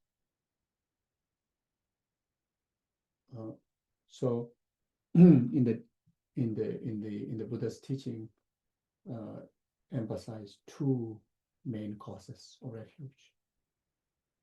Straightforward, the word is fear and faith. So fear, just now what you were saying, fear about the suffering of Lord, or so depend on what refuge you're taking. If you're taking the common refuge, which is minimum understanding the limitations of the three Lord realms and aspiring for a better rebirth, higher rebirth. And to achieve that, the solution is, the wisdom the Buddha, Dharma, Sangha carry. So you have faith in them. But if you are taking refuge in relation to middle capable beings path, then not just fearing, not just have a fear in relation to the limitations of three Lord realms, you also have a fear of the limitation in relation to all the six realms. Okay, even if I manage to reborn in a human god, demigod, but still in the nature of suffering, in the nature of samsara. So if entire six realm is not a place to be reborn, and what makes us reborn in the sixth realm is karma and delusion, or seeing the limitations of karma and delusion. So the fear here is actually talking about renunciation. So even the word we use, fear, means you understand the negative consequences of being in lower realms, being in samsara, being under the control of others' power like karma and delusion, and not having full authority of your life by yourself, not having control of your life by your own, your own term. Once we are in the sixth realm samsara, our lives are termed under the karma and delusion. So that's why so many things, so obvious, so many things we wish not to experience, but it's coming in our way. So many things we never want to experience is, we had to experience. So many things we wish to experience is not coming in our way, because we only want to be happy, but not always the case. We never want to suffer. That's not always the case. There's something is more powerful than we can wish for. There's something is like defining us, and that is actually is the potential that carry in our system left by our own action of the past, which called karma and the delusions. So very much, seeing the limitation of fearing being under the control of karma and delusion, or in the sixth realm. Then refuge in relation to Mahayana is not only you see the limitations of your own samsara and karma, you also see the limitations of the rest of the other sentient beings, limitations of karma and delusion and samsara. So you go for refuge for the benefit of all sentient beings. And Buddha Dharma Sangha, the thus gone beyond the Buddha Dharma Sangha, carry that inspiration, that wisdom. If we completely rely on them and live under their guidance,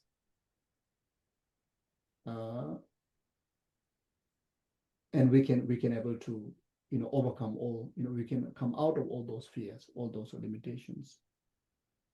So the faith to the Buddha Dharma Sangha, because of understanding that Buddha's wisdom has the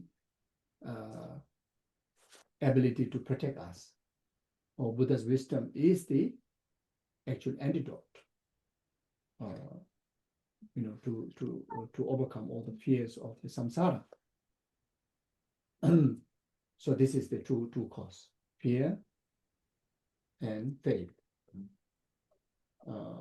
Faith in liberation, faith in Buddha, or faith in Dharma, and faith in Sangha, of having that protection for us. Fear of limitations of three Lord realm, samsara, and limitations of samsara for you and the rest of the sentient beings.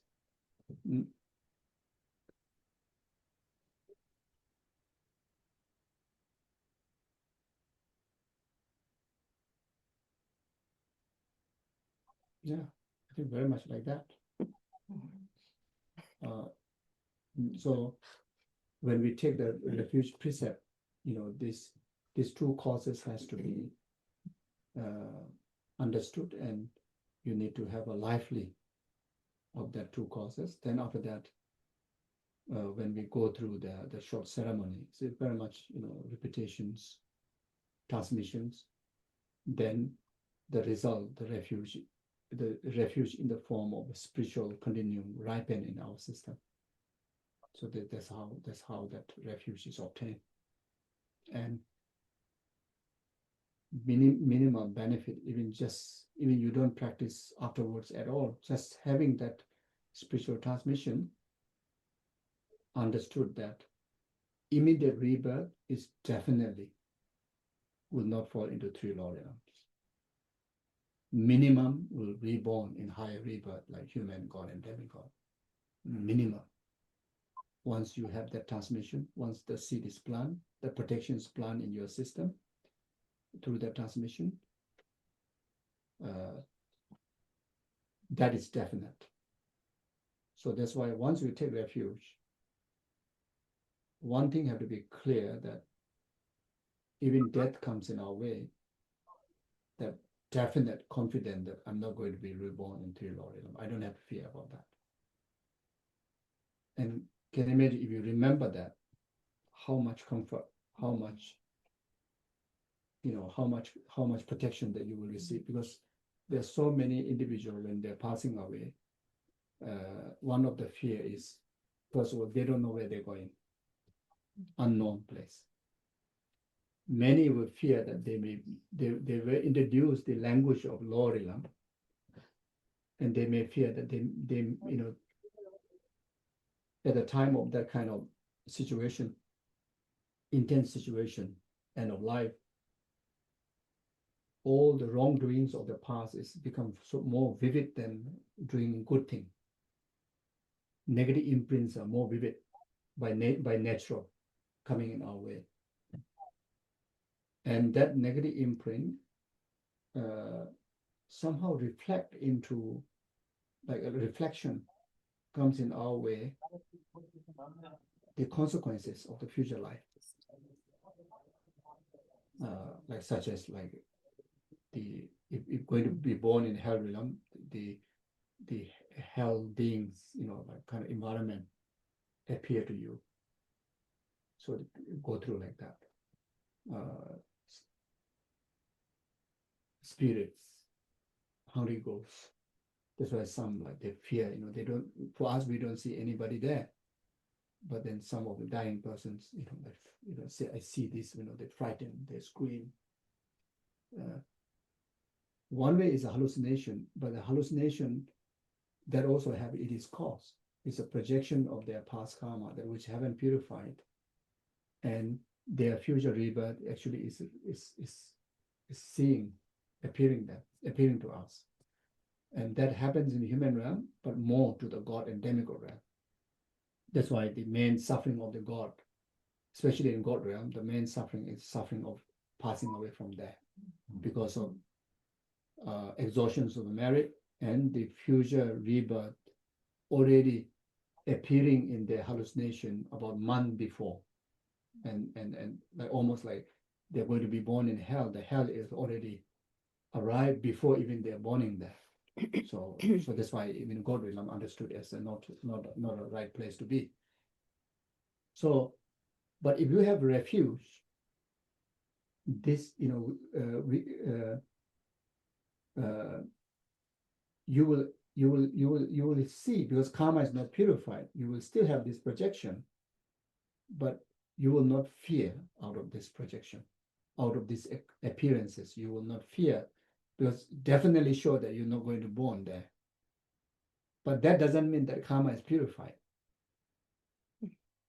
You know, so when we talk about the 12 ling of will of life, 12 ling of interdependent will of life, the 12 ling of interdependent existing, minimum completion of the 12 ling is 2 life. But it can also complete 3 lives. It can also complete 1 million eons of lifetime also. So karma not purified, but the karma was interrupted.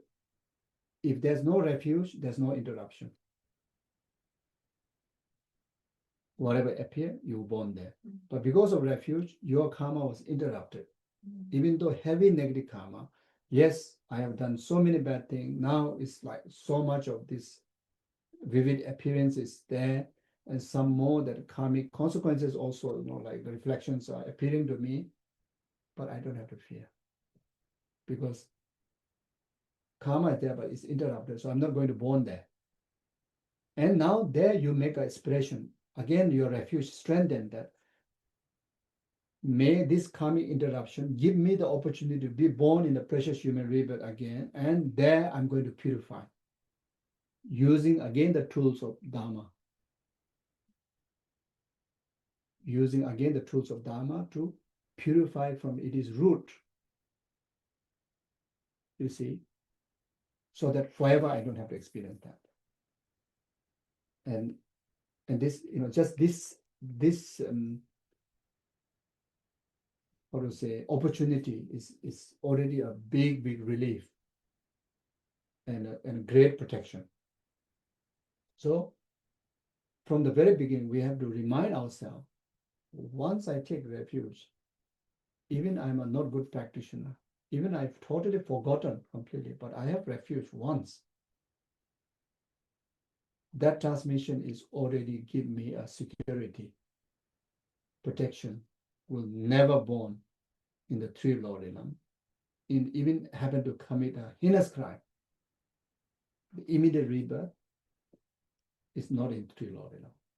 So that has to keep reminded all the time, the confident, and that reminding even at the very crucial time, especially those hallucinations are like so distracted, and we may lose our mindfulness if the mindfulness is not strong, and we'll be overwhelmed by fear, even though we are not going to born there because you have the refuge, but you may not able to stay away from the suffering at the time of death.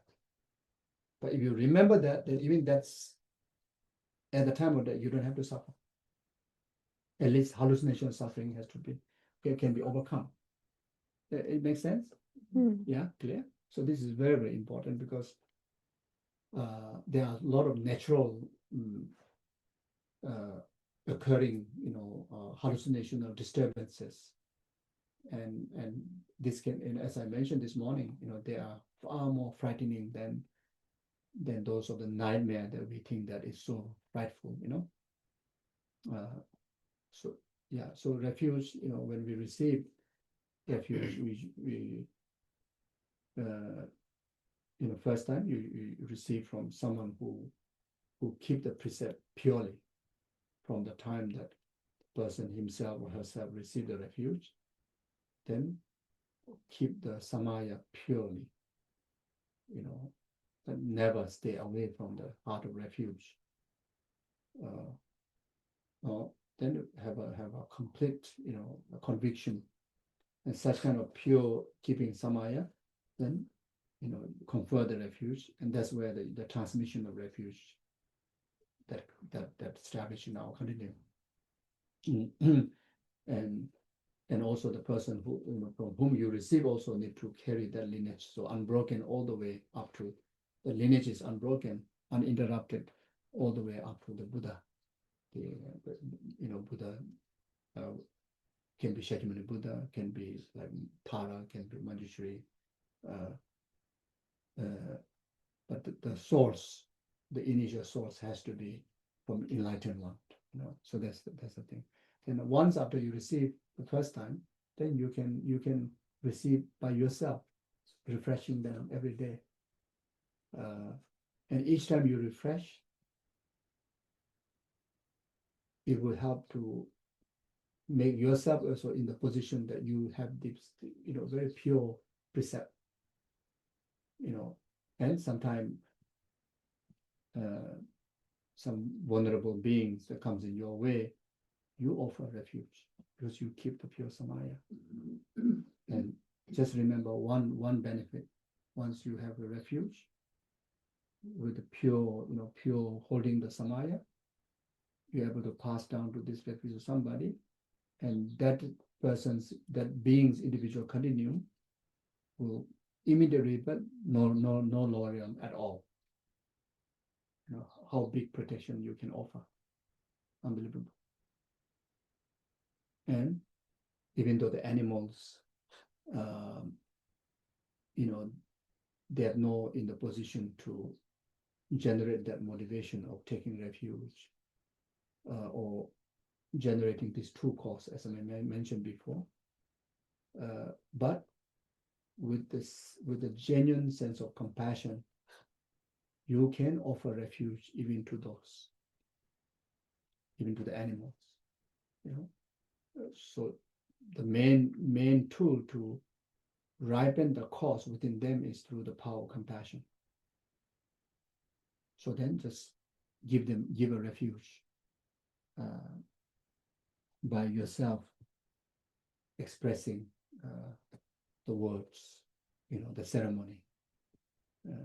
I go for refuge, Buddha, Dhamma, Sangha. So just this can be that, but sincerely, you're offering refuge, protection to that dog, that pet, or that person who is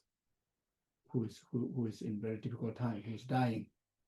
But from their side, there's no way that they can have these causes.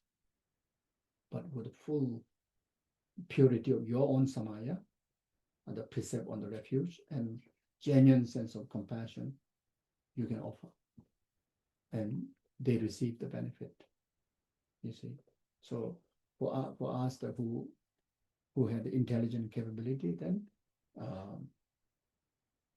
we introduce the cause. Then, having lively that two causes, then confer the ceremony, confer the refuge precepts, so like that. So I think for this, what I'm trying to say is that the benefit is so powerful. To be able to protect, not to reborn in three lorilam, this is unbelievably powerful. If you can protect anybody not to be born in three lorilam, not to be born in hell realm, how do you go to the animal realm? That alone is huge. At the same time, if you manage to introduce other meritorious causes for them to take a precious human rebirth, there they can practice and they can improve, their path from there.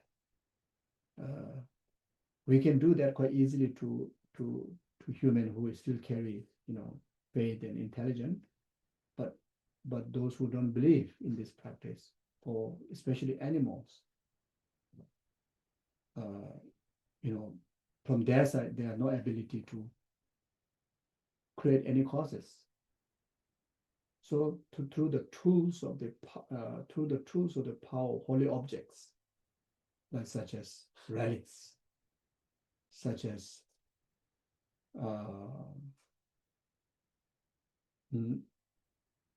like Buddha's image, like stupas, like sculptures, like powerful sculptures, like, let's say Borelai Sutra, Ha Sutra.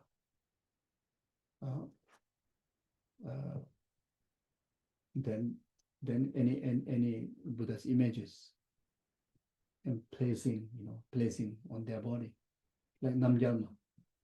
Like now, there's Namgyalma mantra, under Jatalam Sobrabuchi's instruction, based on the benefit that which is written in the scripture by Buddha. You place the mantra onto the body of dying person or dead body also. It brings the protection for them to not fall in three Lord realms. Is that also equal granting of refuge? You see, there's a namjalma cloth that cover the dead body. You can do that for human. You can do that for animals. You can do that even for like if you saw one cockroach dead, on dead rat, you can help that. You know, all sentient beings are object of your compassion. You know, so you can do that. You know, and no question about it. Someone is so dear to you, like pets. If they die, it's really like it's no different than a human being emotionally to you. You know, and you really want to help them. So, just covering the Namjalma mantra or Namjalma mantra stickers, you know, just sticking with the body, or yeah, even whatever, you know, like just on the cloth, maybe you can write down and place onto the body if you don't have that design cloth.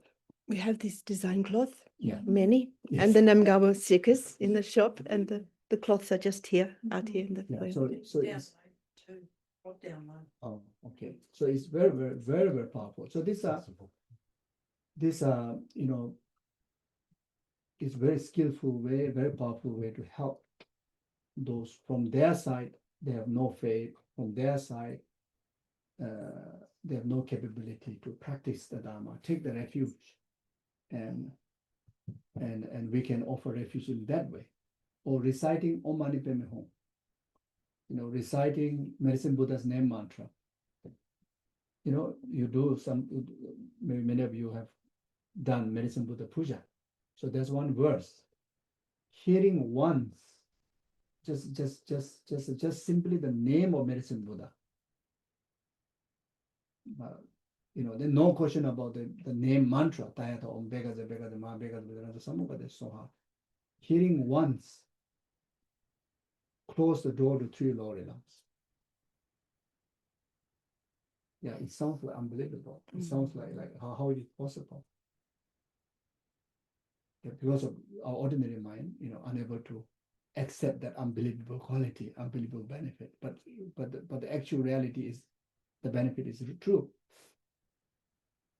You see, and how wonderful if we trust the Buddha's word, and if we have faith in it, and somehow utilize these benefits, it's going to be so powerful impact. You know, you see, even when we are passing away, you know, if just one of the family member just remind us. I mean, we are practitioner. I mean, we ourselves can recite, remember, visualize, and any family members if going through difficult time in that kind of situation, just simply, you know, Om Mani Padme Hum or Tayatam Begaza Ma Begaza Samukade Soha. Help to close the door to being born in three Lord realms. You see, and then some more, like such as placing holy objects will condition to create merit. Not only be born in a higher rebirth, but with the meritorious condition, they have a conducive environment to practice Dharma. Then they themselves practicing Dharma, they liberate themselves. I mean, we are not in the position to, you know, purify their negativities directly by somebody else. This is their karma, isn't it? They have to purify, isn't it? But we can offer so much of beneficial conducive conditions. You see, like yesterday, our sister talking about there's something that they put in the ocean. You know, put in the ocean. What do you call that?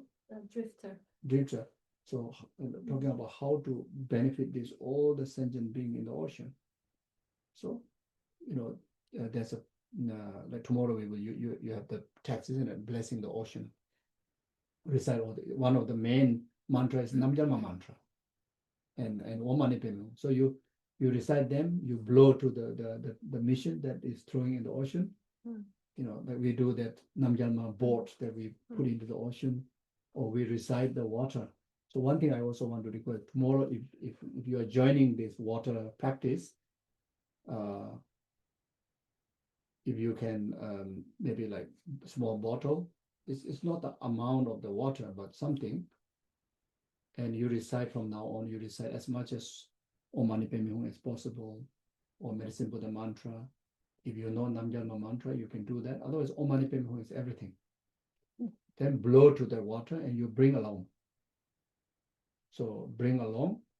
Then at the water side, we're going to do some more recitations. Then mix with the vase water or bottled water. Then, I will bring, the water that blessed with many different blessing pills. Also recite mantras. We can mix together, and each of your own little water, you can also pour together in the water. And that blessed water carry the benefit to the, even one drip of the water in the ocean, it pervades entire water in the ocean. And any sentient being, any water beings drink or touch, they get purification, that kind of benefit, So yeah, that's good that I remember now. It can be just a little like that. So, recite as much as mantra as possible. So you bless them, and tomorrow you bring along. If you are joining, if you're not joining, just rejoice about that.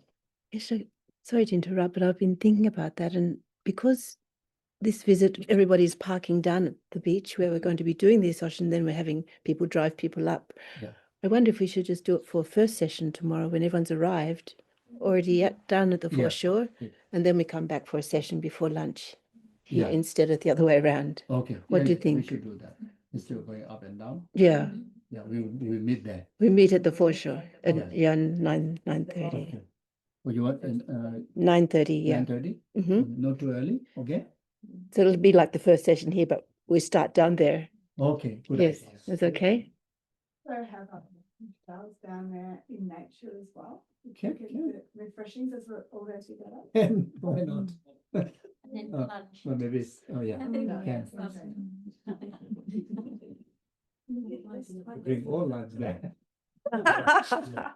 Yeah, why not? Yeah, but we see tomorrow how it goes. See. We see. Which is so beautiful in nature. Yeah, definitely. We can do anywhere. Together with all the yes. Yeah, we can be there. If everybody can make it, we can do that. Very easy. Yeah. And we can do double also. Why not? Yeah, so yeah, we can benefit like that, creating so much of conditions, and dedications of merits also helps. Dedications of merits, even reciting the refuge prayer when someone passes away, and dedicate that particular practice for someone pass away, even if they are in the intermediate state, they can condition to change their intermediate state. Earlier happened to be born in lower realm, but because of that condition, there are a lot of the rebirth change because of the condition that helped by family members and practitioners, etc. So there are many ways to help. So here, actually, the main point is talking about if you're able to keep the samaya pure, like daily practicing, and uphold the precept pure in that way, you can also help others more effectively. That's my point. So you have a lot of benefit always, keeping the precept daily. Because when you want to pass to somebody, you cannot miss in one day. So all the precepts, not only receiving from the authentic lineage, but you want to benefit others, you need to keep that authenticity in the pure precept as whatever commitment is there, like, daily practice like that, Yes, so you can do many more great things, by keeping pure samaya of any practices, to benefit not just yourself, many others like that. Okay. What time are we supposed to talk? 4:30. Okay. Any questions?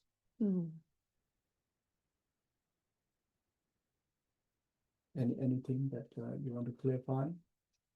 Just with, you spoke about having a seat. So we don't have to have that if we're doing it. Yeah, no not necessary. all the time. But if you did have that and you had the Yes. swaps, Swastika or this, yeah, you can do that. what direction is it? I just wanted to make. The direction, the swastika is round, yeah, like square. Yeah. So whichever direction is fine, but you need to put that underneath the cushion. So you can even draw on the floor, or you can draw on the paper. So you can put the swastika as a Vajra ground. So that symbolizes Vajra ground. Then Vajra ground, there are few purposes. One is to create auspiciousness, that to gain enlightenment on that cushion. The another auspiciousness is, if gain enlightenment, then ordinary ground cannot hold you. So you need a Vajra ground, indestructible ground. So that is the reason why you put the swastika. Then on top of swastika, you can just put swastika also can, but if you want to have a complete way, then you put kusha grass. So kusha grass, best is have two. Then the head should be behind, put behind. And that is to purify obstacles during practice, especially laziness, dullness, etc., etc. So impurities, impure environment. So kusha grass, and also to not to encounter obstacle like sicknesses, before completing the path, not to encounter death before completing the path. So like that. Then on top of that, called long like grass. So the grass that has many stems, Roots. many roots. So that I think here also should have like grass that have many small roots like this. So more the roots, the longer the better. If not, at least auspicious, then maybe few roots in one, yeah. Then you just kind of make it round or whatever. Then that you put on top of the kusha grass. That is to create auspiciousness, have enough life force to complete the path, and also clear obstacles specifically to do with life obstacle. Basically, you have enough life to complete the path. So then on top of that, then you put, like cushion, then something back bit upward, like meditation kind of cushion. Then once you sit down, best is cross Vajra leg. Also have a reason, which is also similar to the swastika, putting cross Vajra leg. Is another meaning is that in one session you're going to achieve enlightenment. In one session, or cross Vajra leg is very much indestructible body settleness. Also, whenever you do that, remember Shetaman Buddha, especially when he was going through 6 years of meditation retreat. Then after that, in one samadhi, he achieved enlightenment. After sitting under the Bodhi tree, in one samadhi, he achieved enlightenment. So remember that story, remember the Buddha's life, then that I too, want to actualize that. So it's to remind and also to create auspiciousness for that. So then after that, then if you have Vajra bell, then you can also even reconsecrate. Just all of this is good, but you want to do more, then you can bless the ground. If you have Vajra bell, you hold the bell, so one hand, hold the Vajra, hold the bell, pass to left hand.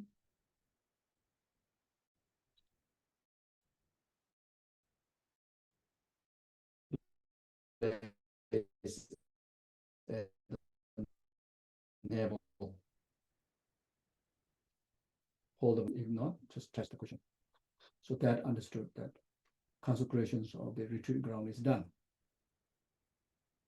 Of course, if you know the practice, there are quite ritual prayers, the Dharma, all this could be done. Then there are more, at least half an hour, 1 hour kind of practices. Sometimes the masters invite and they do, and if you know, you can do. Otherwise, no, just do this. If you don't have Vajra bell, just sit as a meditation posture, left hand at the navel area, right hand do the mudra and touch the ground. That serves all the purpose. So if you have all the things, you do many things. If you not, very simple. Anybody. So that's why to do a perfect retreat until one Lama comes, will be obstacle like that. So then, of course, if you can, then do the 7 Berechana meditation posture. We know each one of them have a reason why you need to sit like this, why you need to sit like this, why your spine need to be sit straight, like such as spine sitting straight like this. All the channels become functionable, straight, especially central channel, where in the center of that is our indestructible door, where our consciousness resides. So when the gross nervous system are all well kind of like structured, then subtle nervous system are also function, and channels are function, chakras are function, and mind will be more functionable. Then subtle mind will be more serviceable. Then it's more effective for the meditation. You see. So there are many reasons. Even like 2 hand, remember, right hand as a method, left hand as a wisdom. Why join together? Wisdom and method join union together. 2 hand together, wisdom and method together, more powerful, isn't it? It says with wisdom without method is like a climbing a rock.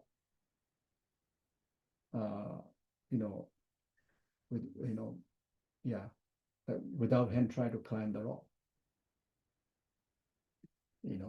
So method without wisdom also similar like that. But if you have both wisdom and method, you have a 2 hand to able to climb up like that, to cross the oceans of samsara and achieve the enlightenment like this. So many reasons. Then even the eye, it's up to you. Some people like closing eye, better meditation. Some people open eye, better meditation. But Shakyamuni Buddha's posture is semi-closed. Not totally closed, not totally open. But main thing is about the meaning. Totally closed, the semi-closed is not falls into the 2 obstacles. Open, total open means distraction. Total close means dullness. So to free from these two obstacles, simply meaning during meditation, not to fall under the obstacle of these 2 obstacles. So, but for you, closing eye, have a better visualization, as long as you know the meaning and make sure that you don't fall into 2 obstacles, but then you can do meditation with closed eye, and some people with open eye. But the main thing is, and then they say, look at the nose, tip of the nose. It's actually meaning that the object of meditation is not out there. Object of meditation is actually the picture in your mind, mental picture. So many people do meditation using physical object. which ultimately is not initially, yes, beneficial, but ultimately you have to be picture of the mind.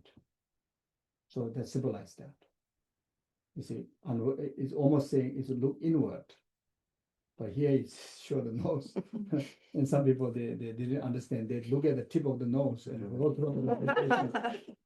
You try to figure it out, can I see the tip of the nose? So you have a big nose, then it's easy, but you have no sharp nose, then it's so hard. So and some people, at the end of the meditation retreat, a lot of imprint of your nose, but nothing else. So that is understood, the focus on the tip of nose, but that's what it says. So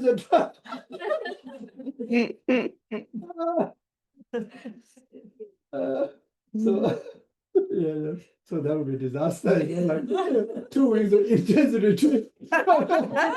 So much imprint of this. Yeah. At least if it happen to be Buddha's tip of nose, it's better, but your tip of nose. Oh. So he's talking about. So it's a mental picture, not picture of it. He's talking about mental picture. So anyway, yeah. So then, so you see, so it's a meditate like this. Here you need to have a like hollow, So this is talking about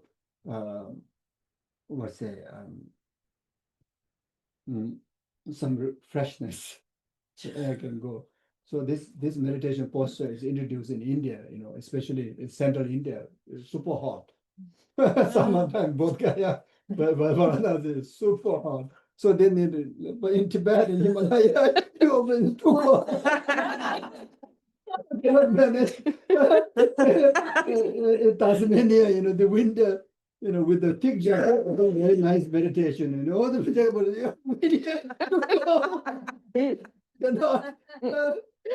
anyway, so in Tibet they do meditation, with this called dagam, this coat. Among the completely wrapped, it's better.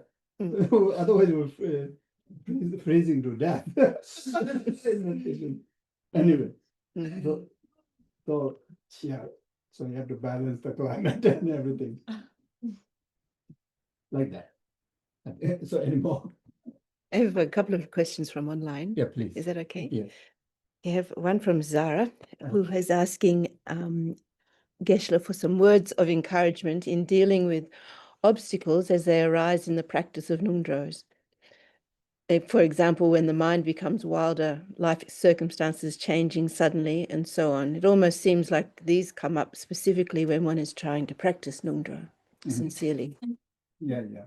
So, okay, yeah.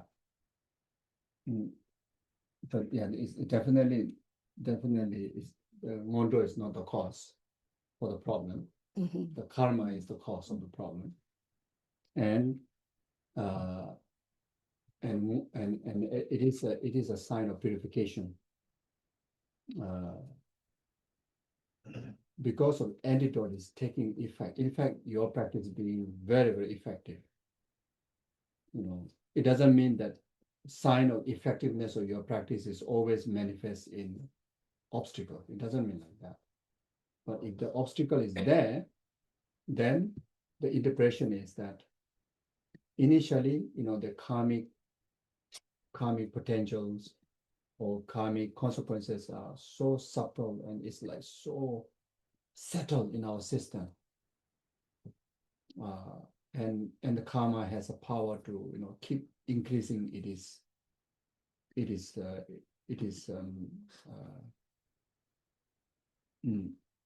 power. Every moment increases. From the tiniest karma, it can become most destructive. You see, that's because of the karma has power to increase its power. Even like killing of mosquito. About 15 days is equal as a killing of one human being, that kind of intensity of karma. Certain karma is started with so small, so minor, because it didn't manage to purify. Eventually, the karma that can lead to experience unbearable suffering in the hell realm, like that. So when your practice is becoming so effective, that subtle and very powerful karma bring into exposure, bring into ripening now in the experience of bearable sufferings, which many of the sufferings, many of the obstacles we encounter in our life, there are a lot of solutions, a lot of methods to ease those problems. Methods to overcome.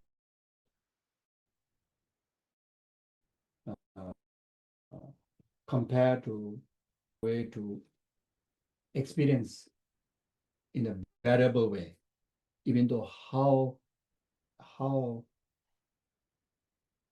miserable you may feel, whatever obstacle that we human beings face, compared to this karmic result, if didn't manage to purify, didn't ripen in this way, it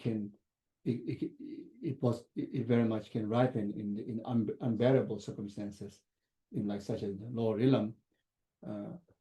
In compared to that, it's very it's so fortunate it ripened now, So this way, then you completely cleanse those potentials, So it's like a water, very sticky dirt, beneath the in the glass, and when you shake it, it appeared to be milky up, but then you manage to see it's dirty, then you can just spill it out, you can just throw it out, because so you can purify them, in whatever way. So it's not a bad sign. Such kind of obstacle. There could be one reason is to just ripening of the karma, straightforward, and there could be another reason is because the practice is taking very powerful impact. That's why karma managed to purify quicker before it get too heavy. Yeah, so it could be a result of your practice being very pure, very well done practice because of that, Yeah, so not a bad thing. And I have one more question from. Sorry, Oh. before that, so of course anybody, how wonderful it is, but it's still inconvenient, isn't it? So in order to get out of this inconvenience and try to experience the liberation, then you instead of giving up the practice, you practice even harder. You stay even more focused on the path, use more wisdom of Dharma, then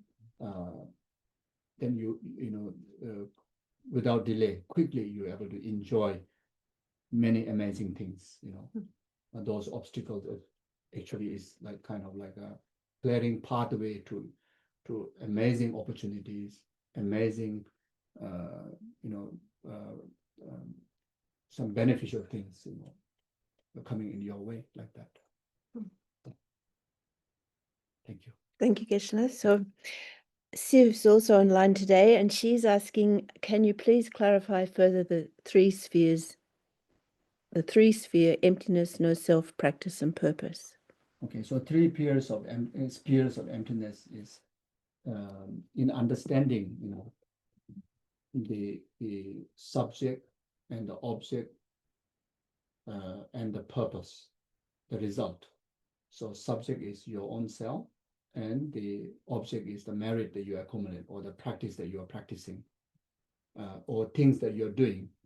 And the last one is the purpose or the result, which could be the dedication purpose, or the result out of the things that you're doing. It can be in ordinary way, or meritorious way, or Dharma way. Everything understood as emptiness. Everything understood as its nature is lacking of inherent existence. It is nature is interdependent arising. It is nature is void of inherent existence. So even though, just saying this word, you don't feel anything, but but meritorious wise, it really carry a very, very, very, very powerful weight. You know, emptiness is just, you know, it's saying, even just in the Paramita Sutra, you know, even in the Dhammakata Sutra, there's so many benefits. One of the benefits is even just saying one word, emptiness. They say the set ground of the samsara is shaken. The karma will be shaken, you know, means this very rooted ground will be shaken, means no more stable. Samsara won't be stable now.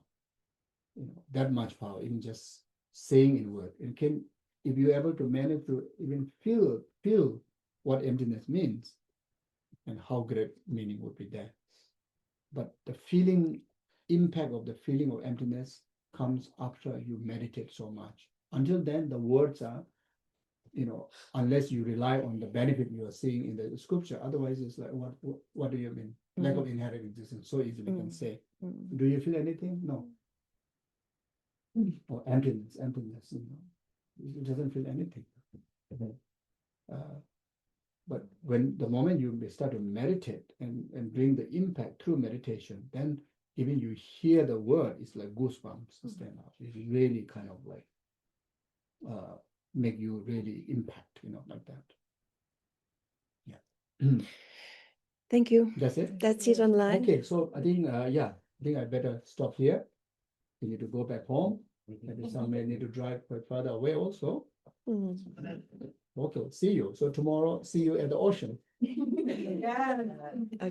9:30 at the Thank you. ocean. So about dedication, maybe we don't have to do, because just now we talk about 3 pairs of emptiness, bodhicitta, and the motivation, what we did in the morning, we dedicate just like that, okay? So make it simple. Thank you. Good night. Take care. Thank you.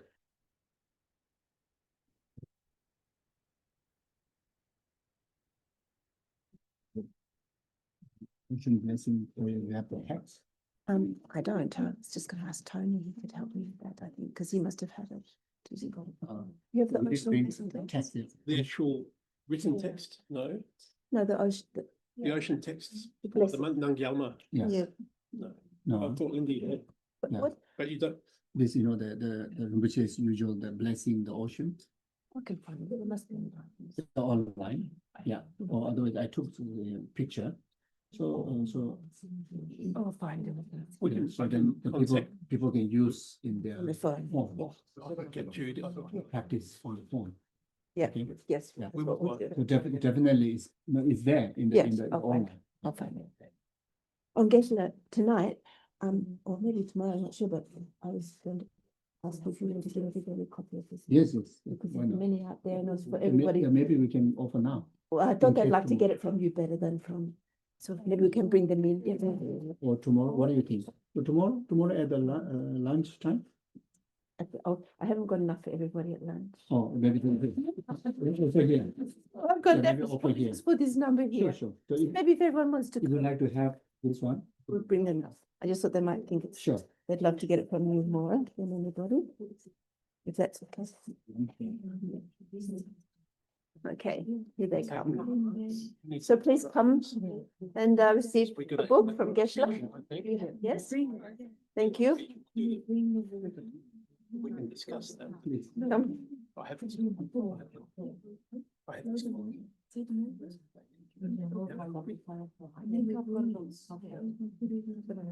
Come take. Yes, thank you, Deb. Come. Yeah. Thank you. Come. Thank you. Yes.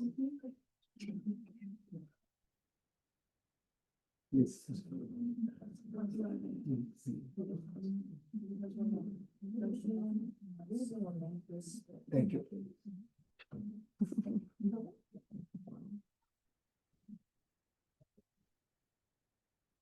Anybody? All good? Oh, everyone not happy? Yes. More books than I know what to do with. Oh, this is the only book you need. I'm sure Paul Thank you. would disagree. Thank you. Thank you. Yes. Yeah, so I want to touch things, because we need to get it through. Yep. Need us, the board off. Got to get the text, make sure we're all prepared, so when I get up in the morning. I'm gonna check online, sorry. No, yeah, hear someone. Thank you, Geshe. Thank you. Thank you so much. Thank you. Geshe. Thank you very much. Take care. Thank you very much. Thank you. Thank you. Take care. Thank you.